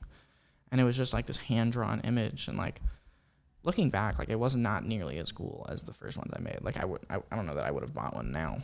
You still have those shirts somewhere? 293 of them? Somewhere, yeah. I gave a lot of them out, but I ended up using most of them as just like sleep shirts, but it just like crushed me. And I at that point like kind of gave up on my clothing line and whatever.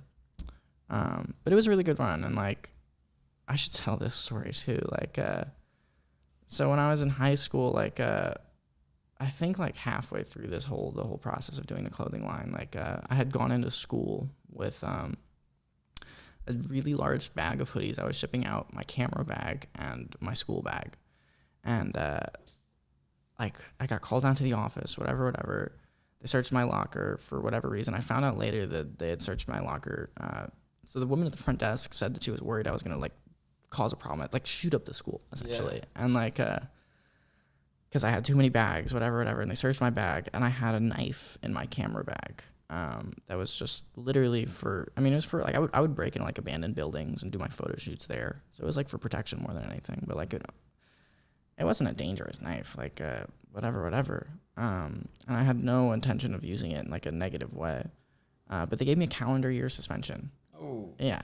And then I want to say a couple months later was when I did that t-shirt line. So I got smacked. Double like, whammy. Yeah. And I just gave up. Like it was like, okay, like this just got me kicked out of school. And now my t-shirts aren't selling. So whatever, back to the bad. And moved around in that kind of negative space for a little while, you know, buying weed online, which ended up playing to my benefit down the line. How'd you buy weed online? Through Alphabet. Do you remember that? Alphabet. So you, it was one of the dark nets. You're buying with Bitcoin. Mm-hmm. Nice. So that was your introduction to crypto? Yeah. And I had been doing that for like probably a year. Like I was buying Bitcoin at like $20. Like had $20. Like I don't honestly remember the price, but I remember one time I was buying like $46. It was like dirt cheap. And I probably have like, I don't know, however many accounts scattered across Alphabet and these other websites just with like dust Bitcoin, like a couple Bitcoins here and there. You just can't access them? I have no chance. Like have no way of even like, I mean, Alphabet's not even a thing anymore. So even if I had the passwords, I couldn't get back on. How were they even doing it back then? Like, because where would you keep the Bitcoin? Was it actually on hardware wallets? No. Have you seen Bitcoin ATMs? Yeah. That's where I would buy it. And I would just buy it there and then deposit directly to Alphabet. You tell me they had Bitcoin ATMs, and this would have been like 2013? No, this is like 2014. 2014. There's Bitcoin ATMs that year. Yeah, there were a bunch, dude. I mean, in New York? Yeah. Holy shit, what the fuck? Yeah. New York, it's early. I mean, it wasn't like, dude, no one was buying, like, those ATMs were like drug machines. Like, people were only buying those to get money onto the dark nets. Yeah. And like, do you remember, like, in the beginning days of Bitcoin, like, it was kind of called, like, the drug Yeah. currency? Yeah. That's why. And it genuinely was. Like, but when you buy it through these ATMs, where does it go? So you would put in cash, and then you'd have to put the address it was going to. What, like, no, that's so I guess that's what I'm saying. Is like, what address would you put? Your address, right? No, I would deposit directly down. Well, I mean, yeah, I guess it was my address on Alphabet, but it was just a. Oh, so it's like a universal account subsetted. Yeah, I mean, so it was. There were different, web forums that I'd buy on and everything. Like, I was just buying like fake IDs and weed and whatnot. But like, but Alphabet's kind of like a Coinbase in a sense at this time. Alphabet was a drug market. I mean, Alphabet was just a dark net where, like, I mean, dude, it was actually really crazy. Like, you could get anything on that website. Like, Alphabet was one of the, like, scary ones, honestly. I just didn't buy anything that scary on it. Never bought a small child. Dude, I remember seeing, like, hitmen things on there. Yeah. Like, and I'm like, oh my God, like, what? Is that real? And, like, I think it probably was. But yeah, dude. And, like, that went from probably 2014 to, like, 2016. I was just doing that, and I so this is like, I went broke via my clothing line. I made money, lost it all, and then I made money, selling fake IDs and whatever else, and I had made like, I had like $20-something thousand, and just, I guess it was like junior, senior year. I'm so bad at timelines. But I felt like I was on top of the world, lost that again, and I had $5,500 left. And I knew what Bitcoin was, whatever. And I was still, like, pretty active in these Facebook groups, even though I wasn't, like, selling Supreme. Like, I would just talk to these guys and, like, share my whatever was going on in my life. Like, I didn't really have real-life friends at that point. I just had my friends online. And this guy, Adam, who I only knew him for being really, really rich. Like, his parents were, like, foreign wealth, and like he would always have like these nice watches, and like had the craziest Supreme collection, and like was a bit of a douchebag, but like love Adam. And he was like, yo, buy Ethereum. My dad said it's gonna be my dad promised me it's gonna be $1,000 by the end of the year, and it just like clicked. Like 2017, 2016, 2016. Okay. And I remember sitting there like, what? Like, it just clicked, because I remember like I was buying Bitcoin like really cheap, $46, $90. And I remember like one time like I bought some and then like deposited it, and like the value went up. I was like, what, did they give me extra money or something? I didn't get it. And like, I just didn't know. It never clicked until that moment that you could invest in either of those assets. I'd never, like, during the whole time of buying fake IDs and things like that, like, I never researched Bitcoin, to my own fault.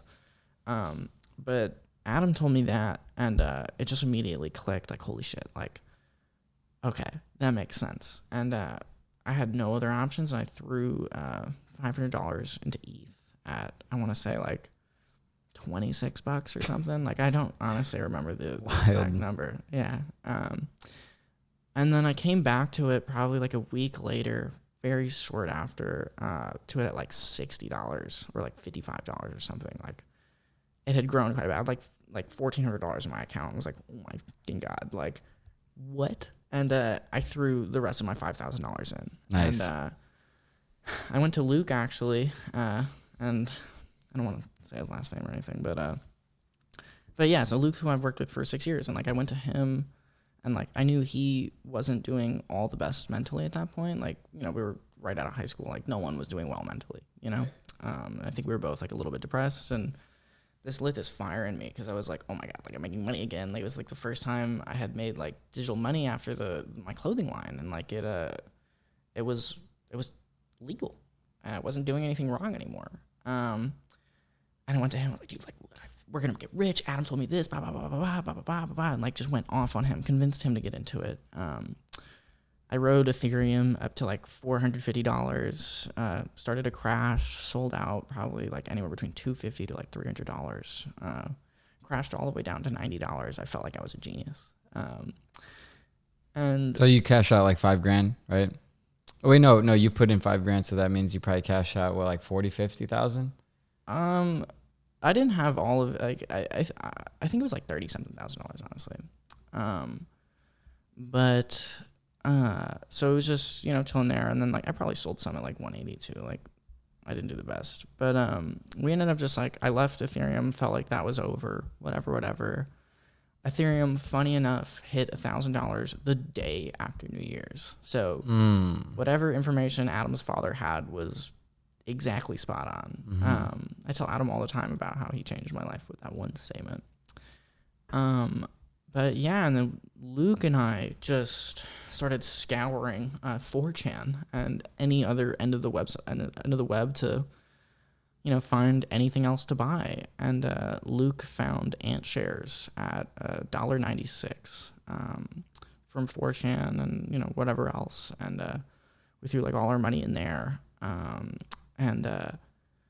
Dude, like, so Ant share, do you know what Neo is? Like the Chinese Ethereum? Nope. Okay, well, it ended up going to just under $200 in under a year. And this was the 2017 bull run. This is when Bitcoin went to $22,000. Yeah. And I don't really want to talk too much about like physical numbers and everything. But I felt like I was God. Like I made, not in today's standards, a lot of money, but back then, like I was like, I'm the richest man in the world. Like it wasn't. And you held to 100 on Ant shares? I went to, I think, like 192 or something. I held the entire way. I held to the bottom, brother. You held to the top and the bottom? Yeah. What was the bottom? Dude, like, so how familiar are you with the 2017 run? Very familiar. Yeah. I was deep in that, but I wasn't deep in it. I was like watching it. I was an observer for it. So it was an upside down V, you know? Yeah. And this was all happened so fast. Like, I bought Chainlink at 16 cents. It didn't really move the entire time of the run. But Neo, like Ant shares rebranded to Neo, and it just took off. And it was insane. And like, it all happened so fast. And like, I had researched the market to the best of my abilities, but I didn't know what I was doing at that point. Like I had just figured something out. I got cocky so fast. Like I remember like looking at the screen, like, from $50,000 to $90,000 in like a couple days. Like it was insane. Like I would wake up every morning to just more and more money, like money that I had never imagined I would ever have in my entire life. And it was like, oh my God. And I, you know, just like everyone else, felt like it was going to keep going forever. And it's funny enough, like I told people not to buy Bitcoin at $20,000. I was like, I told you guys to buy it at $1,000. You didn't. I wouldn't buy it here. And I just held through the entire thing, never sold any of it. And like, you know, just, I watched my entire life just fall to bits and pieces. Like Neo probably went back down to like $8. My gosh. And I remember I saw my account hit $13,000 after that. And like, it was a lot more than that at one point, like a lot more. And I just remember seeing that 13 grand, like it went lower than that. I bet I stopped looking. I was like, this is over. Like you fucked up. That was your chance to have a real life, and you fucked it up. Can you say, did you touch an M, or was it in the hundreds of thousands? Hundreds of thousands. Yeah. Okay. I wasn't even halfway to an M, but it was still like at that point, it was a little over $250,000. $250,000 to 13K will do something to a man. Yeah, watching that go up and then down. And it was all so fast, dude. I mean, this is all in under a year span. And it broke me. And then like on top of that, like, so the market dies, and died so bad to the point where like, I thought it was over. You know, I think everyone, like me too. I was like, damn, I'm glad I didn't get in on that scam.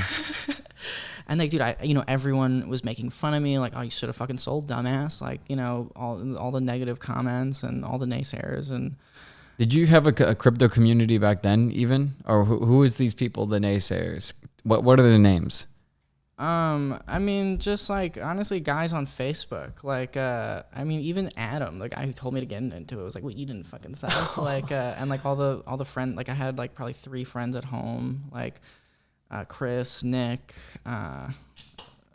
maybe a couple others, and you know, they all said like, "Dude, take your money out," blah blah blah. Like, I had my friends' parents tell me to take the money out. Like, they're like, "Sal, dude, this is an internet bullshit scam. Like, get the fuck out." And I didn't listen to anyone. And I was so, yeah, you know, me and Luke were on 4chan every day, like just scouring the web, like looking for whatever opportunity we could. And that was like the community, you know. It was the worst possible community ever. Like, I don't know if you've ever been on 4chan, but it is the armpit of the internet, you know? And, but 4chan biz was like the place to be. Like, it was a lot of scams and things like that. But, like, if you were able to weed through it like we were, you know, you found some really good things. And, like, the Link Marines started there. Like, all the people, like, you know, had 70% of that entire board was people saying, buy Chainlink, buy Chainlink, buy Chainlink, buy Link. Go all in on Link, blah, blah, blah, blah. And thank fucking God I did. I didn't even buy that much, but I bought enough. But yeah, so the market dies. I stopped looking at it around $13,000. That was the lowest I saw it go. The market kept going, so I probably went back to break even, if not lower. Okay, so let me ask this question then. Like I was saying before, when you're saying you're looking at your balances at this point, what are you using like in terms of an exchange? I think it was Bittrex at that point. Bittrex. Didn't they end up scamming people? Kind of. So they eventually. So they tried to scam me a little bit. That was Bitfinex that I think you're thinking. Yeah, that's right. Because those are the Tether guys. Yeah, but Bittrex did kind of scam people like later down the line. So they just randomly closed all New York accounts, and pretty much like all of the emails went directly to spam. Like, I never got any formal notice that my account was going to be shut down, and boom, like that was gone. And like, I sent them this long, like, angry email, and like I had nothing. I couldn't have done anything about it, but I was like, I'll see you guys in court. I'm gonna start a mass litigation. Blah blah blah blah blah. Like, I'll give you guys a week to give it back, or I'm going straight to the whatever I said. And they gave me another week to unlock my account and take. Oh, thank God! Yeah. It must have been when the New York Attorney General had that thing about Tether. The study. I don't remember, honestly. I just know that Bittrex had to take everything off. And there were other like random exchanges that I honestly don't remember the name of. Like, the one I started on, it was the exchange that was like Gemini bought the exchange and then rebranded to Gemini. And I don't remember what it was called before that. But that was the main one I was using. And then Bittrex and, you know, whatever. There was Ether Delta was another one. It was like the first like kind of Uniswap type of thing. It was the shittiest platform ever. But whatever. And like, Bittrex, like I hardly even knew how to use these exchanges. Like, I remember the first time I logged in, like looking at charts, being like, "What?" Like, it was a whole new language. But anyway, so market dies. I spent months just watching it get worse and worse and worse. My girlfriend leaves me, and then my mom gets cancer. Oh my gosh. Yeah, and it was ovarian cancer, and which is pretty bad. Yeah. And so I fell into the worst depression of my entire life. Like, the fact that I made it through that was just... Without going back to the drugs you were taking before, too. That's amazing. Yeah, I went straight to vodka, though. Like, so I had gotten really fat from the drugs prior, and, like, I never did anything to lose weight until this point. And how fat are we talking? 280-something at peak. Damn. Like, my doctor told me I was obese. Yeah. Really fat. And whatever. So that all happened, and it just like I was just like dead, like had no will for anything, and just all that kept me going was playing video game like Fortnite, and I don't know if it was Fortnite, but whatever video games I was playing with my friends in like 2018. That's right when Fortnite was dropping. I think it was Fortnite. It had to have been, yeah. And like I would just literally sit there just drinking fucking vodka and water, and like, dude, this whole, I guess it was probably like 2 months, month and a half at least, was just like an entire blur. But like, I don't honestly know that I ate anything for that month and a half. Like, I think I may have had like some snacks here and there, but I it started off with just like raw depression where like I just couldn't eat. Like I was so fucked up over my girlfriend leaving me. I don't know why. And like then finding out my mom had cancer, like I couldn't even face it, dude. Like if my mom had died, like I just would have jumped off a bridge. Like that's even still today. Like I cannot handle the thought of my mother leaving. And whatever. So it just absolutely crushed me. And I lost like no shit 80 something pounds in this time frame, which was probably like a month to a month and a half. That's David Goggins style. He lost 100 pounds in 3 months. Yeah, it was insane. And I got like, not skinny, but like I was not fat anymore by any means. And whatever. My mom ended up having like a miracle surgery. And she actually, it was like, this was before, like, crypto wasn't all the way dead at this point. Like, I want to say I probably still had like $50,000-$60,000 in there when I found out my mom had cancer and everything. And that went on for like a month. And I took out $22,000 for her hospital bills before everything like really died. And that was it. And then that's probably why it got as bad as it did and everything. But that was the only benefit I got from the 2017 run was paying off her hospital bills. There you go. And thank God I did, you know. Yeah, it was all worth it. Yeah, absolutely. But I got, you know, after that and then, you know, going through that entire thing and whatever, it was so long, like this agonizingly slow thing of just watching the charts just go down and down and down and down and down. And I stopped looking at it. And I had stayed in touch with Luca a little bit. Like we talked on Facebook and, you know, touched on Instagram one here and there. And I saw that he was doing really well over the years. And I didn't know. I was ready to give up on crypto. Like I never took any money out. I was like, I'd rather, you know, if this is going to die, I'll die with it. It's my only option. But I ended up reaching out to Luca and asking if I could intern for. He posted something that was like, I need an intern. Let me know. I was like, can I come learn what you do? And because he was doing phenomenal, like posting, you know, large amounts of money and like driving all these fancy cars and everything. And like, and he's 18 at the time, right? Yeah. And he's like, yeah, dude, come out. And I like bailed on going out there a couple times and then finally went out as like just an absolute last hope. Like whatever. Went out to see him and was like blown away. Like he had bought a house already, like a really nice townhouse in LA. And I went there and I went to his office and Jonathan Lipnicki, the actor from Stuart Little, was in his office. And I was like, what is going on here? And like, I just remember being like just insanely blown away. Like, and we talked and, you know, I remember he was like, how's your dad? Because he left right before my dad. He left in 3rd grade. Wow. And he was like, how's your dad? I was like, what do you mean? Like, boom. Yeah. And we had this whole conversation, whatever. I got to see what he was doing with Shopify, and it just lit this fire in me. And like, I mean, he ended up, like, he taught me Shopify, and like I did like little binaural tasks for him. Like I made like influencer lists and product lists and just did whatever I was told while I was there. But the end of the conversation and the end of me being there was essentially him saying like, listen, like crypto's not dead. I don't know what makes you think it is. Like it's fucked, but like this is going to be big. And he's like, you can try to do Shopify all you want, but stick with crypto, brother. Like, and I remember Nate was there too. It was the first time I met Nate. Nate, CEO. Mm-hmm. Classic.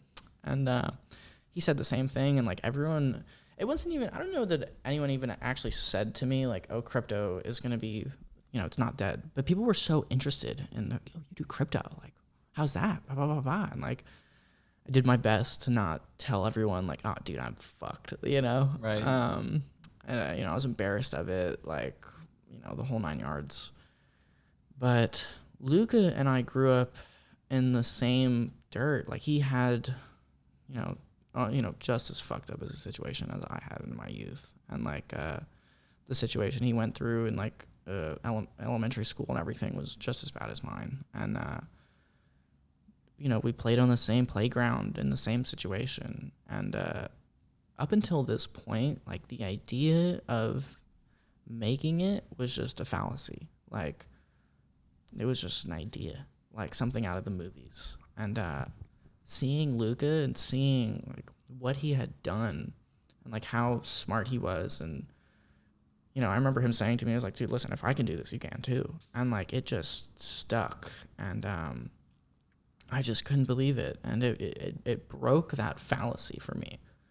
And thank God I went to see that, because if I never went to LA, like he reinvented me. Like he brought me back out of my shell and like made me believe in myself again. And I fucking ran with that, dude. Like I went back home after that trip on fucking crack. Like I went back home like. So you started smoking crack after this?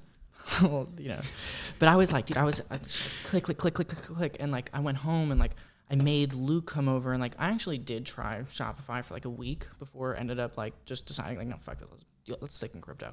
I'm like, but dude, I remember me and Luke, my mom always tells me whenever she sees Luke, she's like, I remember when I came home from work one day at like 9 o'clock and you guys were sitting in the living room in pitch black staring at your computer screens. And like, I had my friend Jennings was the person I would play Fortnite with, and like still one of my best friends to this day. Like he really kept me alive during that time. And like, if it wasn't for him and like the couple other kids I played with, like I don't know what the fuck would happen to me. I had no other friends really except for Luke.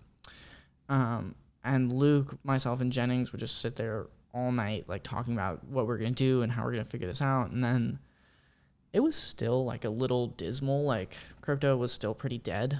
But I remember I went to this group chat on Telegram that I had been in since 2016. And, you know, all these guys that I was friends with and didn't even know their real names. I'm still in that same group chat. Known these guys for, 6 fucking years. But I went in there and I saw them like looking at charts of Chainlink at like $1 something, like $1.20 or whatever it was. I was like, what? Excuse me? Like, because I had bought a pretty good bag of Chainlink at 16 cents, and I couldn't fucking believe it. Like, frantically logged into my account. I was like, wasn't even sure if I had it anymore. I think it was Binance at this point. I was like, I remember logging in just like so unsure if I even had, and I did. I still had all of my Chainlink, and like just like that, like my account was not back all the way by any means, but like there was hope. Yeah. There was a new light. Oh man. And I think I sold like 90,000 Chainlink at like $1.20. Oh. Yeah, so you bought hundreds of thousands of Chainlink at 16 cents. 4chan sold me, bro. I mean, I sold a pretty good portion. That 90K was a lot of my Chainlink, but 4chan sold me, dude. I mean, that was what everyone talked about on there. Like that was the one. Like there were Link Marines on that board. Like they were like, oh yeah, like ant shares might be cool, but Chainlink, brother, Chainlink is the one that's gonna revolutionize your life. And like fucking, they were right. But yeah, dude, that saved me. And I think, I can't speak on Luke's experience, but I believe he had a very similar experience too, because I know he had bought with me. He was probably the reason I bought that.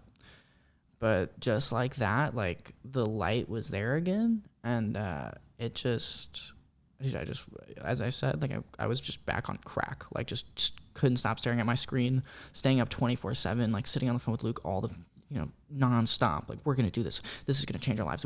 I was right all along. Like, blah blah blah blah blah. It's not over. It's not over. It's not over. And like, 2019 was one of the better years in crypto for me. Of just like, it wasn't really a bull market. It was just things were moving, and it was very easy to maneuver. And yeah, man, I mean, the rest is kind of history from that point. Like, it was just the back and forth of just spending 24/7 researching and looking for new projects, and both of us building out connections and making new friends in the space, all anonymous, getting in private groups, meeting new people. And it was just that for a really long time. Like, I learned technical analysis, self-taught, whatever. Got really into that. Luke focused a little bit more on FA, fundamental analysis, and we were kind of like that dream team duo, where we would just focus on different ends of the market and try not to step on each other's toes, and make sure that we were always kind of doing something in separate realms to make sure that we were learning as much as we possibly could as a duo. And yeah, like again, like I don't really want to talk about specific numbers or anything. But 2019 was life changing, and it's grown a lot since then. And, as you know, like the playing field has kind of changed, and my bread and butter now is kind of algorithmic development and creating automated strategies and things there. And Luke has kind of always focused on early stage investments and things like that. So it was like kind of the perfect duo. And, we've both had some, we've got quite a log between the two of us of different picks. And, yeah, you told me, Luke told you about Shiba Inu the day it launched. Granted, we had talked about 9 or 10 different other dog tokens that same week. But yeah, dude, we could have bought Shiba. That was pretty recent. But like, dude, I mean, not to toot my own horn or anything, or not to toot Luke's own horn or anything. Toot it. Toot it up. But I think we definitely have like one of the best, records in the space. I'm sure there's people who have better records, but I mean, dude, I could go on a very, very, very long list of different picks. Oh, I've seen that very, very long list. Yeah. No, of everyone I know in crypto, I trust you more than anybody. I appreciate it. By far. I can't even name one other person, honestly, that I would be like, I fully trust with what their opinion would be. With that also said, though, it's like you give the opinion, and it's up to the people to do their own due diligence and stuff like that. But 100%. Like your record is unbelievable.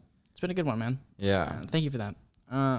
But yeah, man, and kind of different pieces of that, and it's grown so much, and my focus has shifted recently, and I've been doing a lot in the background, and just trying to grow that more. And then I should mention too, Sci Movements. Like Sci Movements came out kind of randomly. Like the reason I initially started Sci Movements was to have like a proof of work. Like I learned from my art teacher in high school, like photograph everything.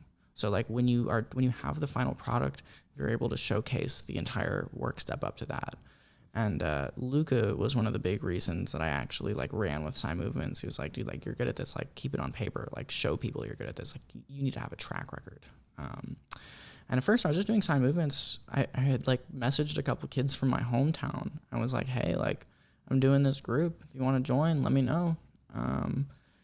It was like 20 kids, dude. Like, and I was just posting, I was like, typing my full pages of Bitcoin analysis and different project research things with Luke, and, really moving the needle with that. But yeah, man, Sci Movements has kind of been my saving grace in this entire thing, because crypto is fun and all, and like money is fun and all. But Sci Movements gave me like a legitimate purpose, and, I could talk about it for a long, long time, but the short story is that it moved pretty fast, and I've never run any sort of ad for Sci Movements. I've never really done any sort of promotion there.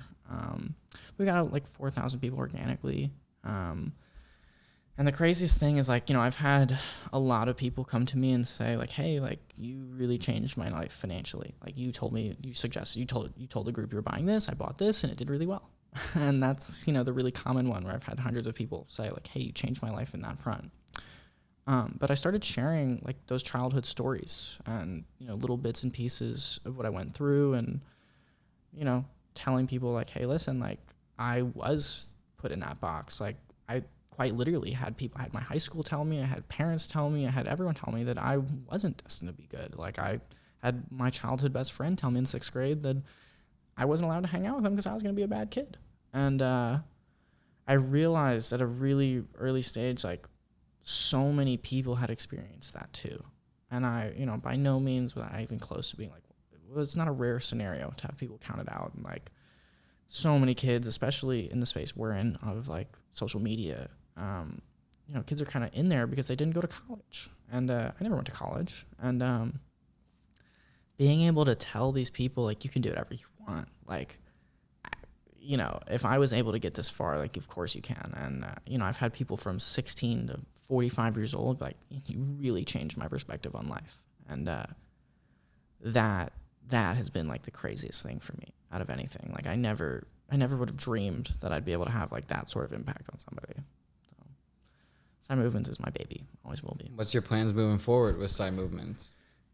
I kind of had to step away from it for the past couple months due to just personal issues, and then, separate endeavors. And working on some really big things that I couldn't help but take focus from. But I'm gonna, a lot of Sci Movements has always been a family over a business, and that ended up kind of hurting me in the end of it. I've always wanted to treat it like a family, and I tell people when I reference the people I have in that group, I call them my kids, and I've always kind of looked at it like that, and I've been happy looking at it like that. But I've had a few people advise me recently that I'm foolish for doing that, and at the end of the day, Sci Movements is a bit of a business, and it needs to be treated like that. So I'm kind of just in the process of rebranding it, and hiring people under me to, ensure that I'm able to stay active 24/7 and, not miss a day of posts and make sure that I'm able to actually, hold up to everything that these kids are expecting from me. And, there were a few times where I got overwhelmed with other projects or other things in my personal life and would have to take a week off from Sci Movements. And I tend to forget, a lot of those kids were truly relying on me to navigate the market. And so, I'm just kind of trying to bring it now to a point of where there's not going to be those speed bumps. And I'm going to be able to, have it streamlined and make sure that there's no more bumps in the road, and it can be, a legitimate, full-functioning business. Yeah. Hopefully in the next, 30 days, we'll get back to it. Damn, that quick? Hoping to. I've got everything in place now. Where can people find, if they want to join Sci Movements? Because it's there's a free level and a pro level, right? Yeah. So the website's just CyMovements.io. It's in my Instagram link. Instagram's Sci Moves. They took down my original one, unfortunately, but I still have Sci Movements on Instagram too. And I haven't, I got so sick of the social media space that I haven't really posted anything publicly in 6 months. And I don't know when I will start doing that again. But I'm going to bring some people on to help kind of, keep my ideas posted on the public Sci Movements page. And, it sucks because, I've dealt with so many liars and bullshitters on Instagram that it really just made me not want to do it anymore.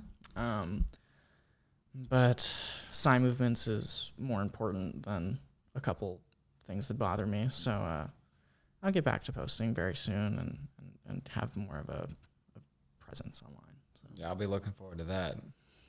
For sure. Well, what's your plan right now? Because it's gonna be weird, looking forward, back at this, because apparently I'm moving in 4 days. Apparently you might be moving. Are you still moving out of you're staying in Miami for sure, but are you still moving out of this place? It's all up in the air, man. Same, yeah. I'm definitely going to be here for another month, and then if I want to stay, I'll stay. I really want to travel. I realized, so in September, I have to go out to Austin to buy my mother a house.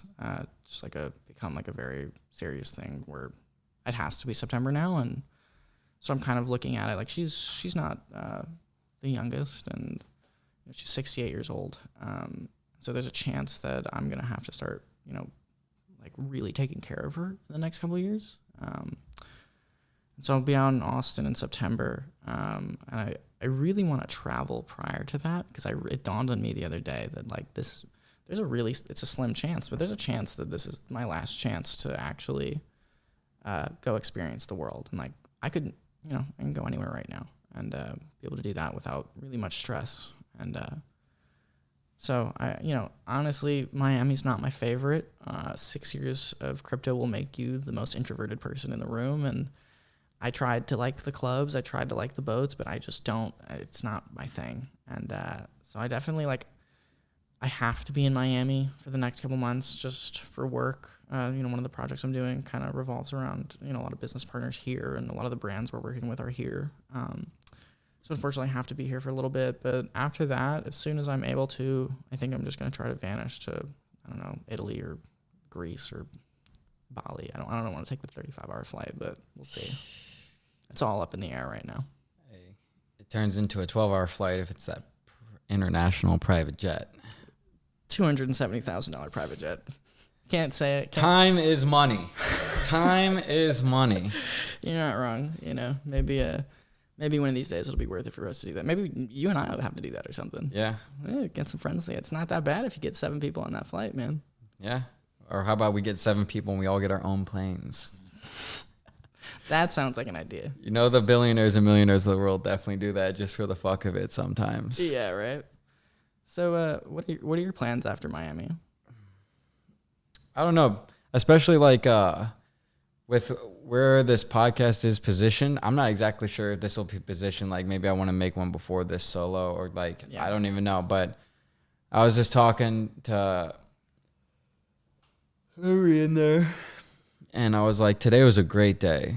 Like last night was an amazing night because like I drove down to the Kanye West listening party. I saw like Jay Rich and I saw you got to reunite with everybody. Yeah, well, I never met Jay Rich and I never met Jordan Welch either. So I met those people. I've been talking with them for years. Yeah. And I saw Sebas and all them. Had a great time. But like ever since I accepted I'm going back to St. Louis, the weirdest things have been happening. Like just yesterday. Remember when I sent in the group chat that Rolls Royce that was the same color as mine, Miami blue, like wrapped. Yeah.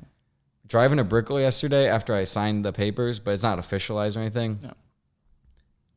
I'm driving on the highway and all of a sudden in Brickell, I see this Rolls Royce, which is weird. Yeah. Okay, so then I go in to Sebas's place and I start playing pool and this random lady with like distinct blonde dreads start talking to us a bit, just wondering where we're from. She's from Atlanta, whatever. I'm saying that now because you say it rubbed off. And then like when I went to the design district today, I'm walking into Dior as she's walking it out. I'm like, what are the fucking chances? Yeah. She goes, I don't know. And then kept walking. So I don't think she recognized me.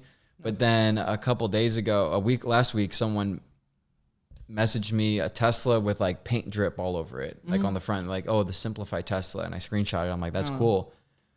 Driving back from the design district, guess who's behind me? Oh my God. This fucker, he comes up to me. I go, yeah. And we race at like 120 through traffic. Like he has the Plaid and I have the P100D, getting in some sketchy situations and just stuff like that. Like when I moved out, I lost all power in my building, right? And then when I decided I'm moving back, the island next to us loses all power. So I'm trying to decipher what it all means. It's like, because it's weird. It's just like they say that when you are moving on to the like temptation will be the greatest when you're at the end of your previous chapter, essentially. So it's just like,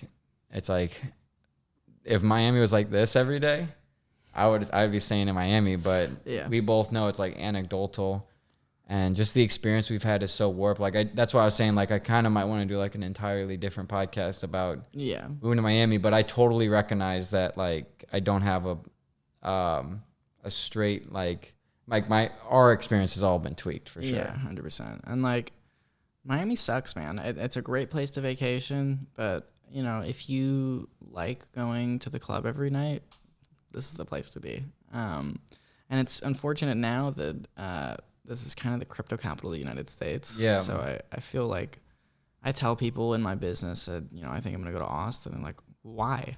You're in the best place in the country. Like, no, I'm not. No, but at the end of the day, it's like those people, it's annoying to me because they act like you have to be somewhere to be your fullest. Dave Chappelle lives in Ohio.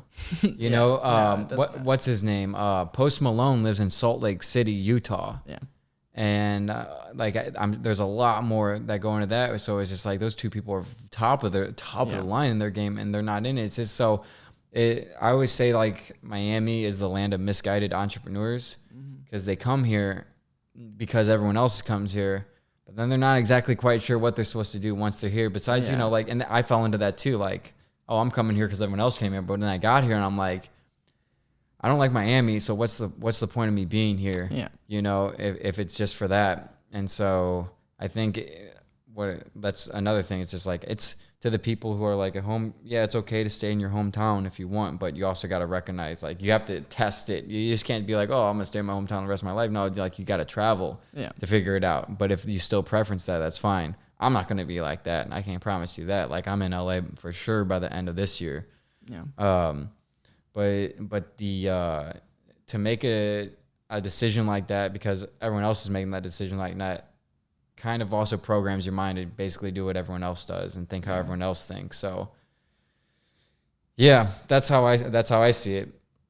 Yeah. Like I always say, I'm not exactly sure what the goal here is. Yeah, I think Miami's a great place to start. Like, if you need to kind of build those connections, and there's as many good people as there are bad here. But I had lived in LA for a little bit before this, and didn't really have the best experience there.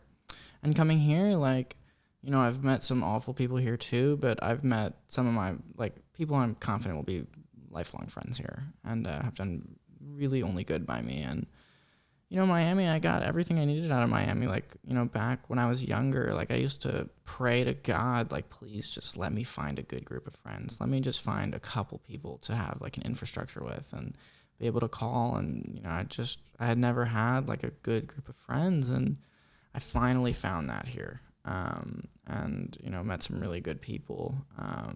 So I'll always be thankful for Miami. But at the same time, like, I don't want to feel tied down here anymore. And the whole point of working online is to be able to be free, right? Exactly. Yeah, that's why it's so confusing. It's just like, because we both been to like first of all, before I say this, your crypto event was awesome. But some of these crypto events are bunk. It's just like a whole lot of people bragging about the NFTs they have, a whole lot of people bragging about like how much money they got. It's just like, it's a dick swinging contest. Exactly, because it's like, yeah, I don't know. That's a whole nother thing. Yeah, no, I mean, there's two sides of crypto. There's like the front end and the back end, and I've always taken pride in being in the back end of it. And, I don't want to be in the limelight. I don't think I've ever really shared my face online, hence why I'm wearing sunglasses on this podcast. I don't really want to be recognized, and I've never... You still get recognized, though. Let's be real. You have shared your face. Like, at your event, you said, like, so many people were coming up to you. Yeah, that's different. But, like... when I used to do, like, I had a face in this, when I was back in high school doing this Supreme Cartel group, like, people knew who I was. And dude, I remember I was walking through New York City at one point, and somebody sent me a video of me walking. Like, they walked behind me for probably 30 seconds and sent a video of it to me. And I was like, what the fuck? Like, it was the weirdest situation. And like that, similar things had happened like that a couple times. And I don't want people to recognize me anymore. Like, if I was at dinner tomorrow and someone came up to me and was like, dude, you're Cy Watson, right? No. On that same drive back when I was racing this guy in a new Corvette pulled up next to me. And I'm like, holy shit, that's the guy who posted on Twitter in the ecom space saying, I'll race anybody down South Beach for $1,000. And I go, I'll race you. And he goes, nah, man, that's cheating. But no, he pulled up next to me. It's just, that's what I'm saying. So many weird things just keep happening. And I'm like, oh, Luke Alexander. Oh, yeah. And he's like, Scott Hilse. And he's like, yeah. And then he tweeted about it. But it's those things where. Well, Miami's the smallest city. And did I see anytime I go to any sort of event, like, I see so many people I know. That's what I'm saying. It wasn't even in Miami. It was like far down the line up the 44. But it's different because like I thrive on that energy. I'm like, fuck, I'm doing something right. Like, I'm getting recognized. When you're like on the other side where it's like, I need to start like not posting my face too much. So it's just. I mean, crypto has always thrived on anonymity, and like, I've never really liked talking about numbers because one of my biggest fears is becoming like a target, and like I've seen that happen with so many people, and well, also the people who talk numbers are generally the small fish, and the big dogs never talk numbers, just percentages. Fair enough. But yeah, no, and like the number games is just a weird one, and like it's part of the reason I got off social media. Like, people just lie, and it's like this weird thing of like, this is all I've only done crypto for 6 years. Like, I haven't played in anything else for the past 6 years, and it's like I've had people out here come up to me and just spit horseshit lies to me. It's like, and they have no idea that like, you brother. Like, I can. Who are you lying to? Like, you can go lie on Instagram all day, but like, what? You're lying to the wrong one, brother. And I don't know. So Miami has its pluses and minuses. It's been fun. You can only jet ski so much. Yeah, it comes down to, are you on We have to go jet skiing before you leave. I tried to go jet skiing today. Apparently you need a boater's license in Florida, so I guess through your connect you don't. Yeah, no. Lifetime jet skis. I'm owed some favors. So. Okay, well, maybe not should have said that, but it's all good. Well, before I lift up this phone, how long do you think we've been gone? I feel like an hour 45, honestly. I was gonna say the hour 44, dude. Let's see. 2 hours and 10 minutes. Holy shit. Wow, that's a long one. Damn, I got 5 missed calls and shit. Oh my god. Well, I think this is a good way to end it. We gotta have like a part 2 because I'm glad we got your whole story. Listen, we got the Miami piece of it, and I know you haven't had the best experience out here, so I'm gonna have to make my way down to St. Louis. Yeah, if I'm in St. Louis. Well, yeah. Like maybe it'll be LA. I'm using tonight to really decipher, but like with the things that are going on in the background, probably makes the most sense because like even like looking at you now, dude, I think I can just do so much like with a podcast room back in St. Louis with like because it's like literally like this, but it's like overlooking the St. Louis Arch. Yeah. And like this vibe, I really fuck with. That's what I was thinking as it was getting darker. I'm like, this is nice. Yeah. This is nice. So yeah, we'll definitely have to do that. I hear you. Well, I'm excited for part 2. I'm happy we finally got to do this. I know. It's been a long time coming. Long time coming. But thank you so much. Sci Movements, Ian Watson.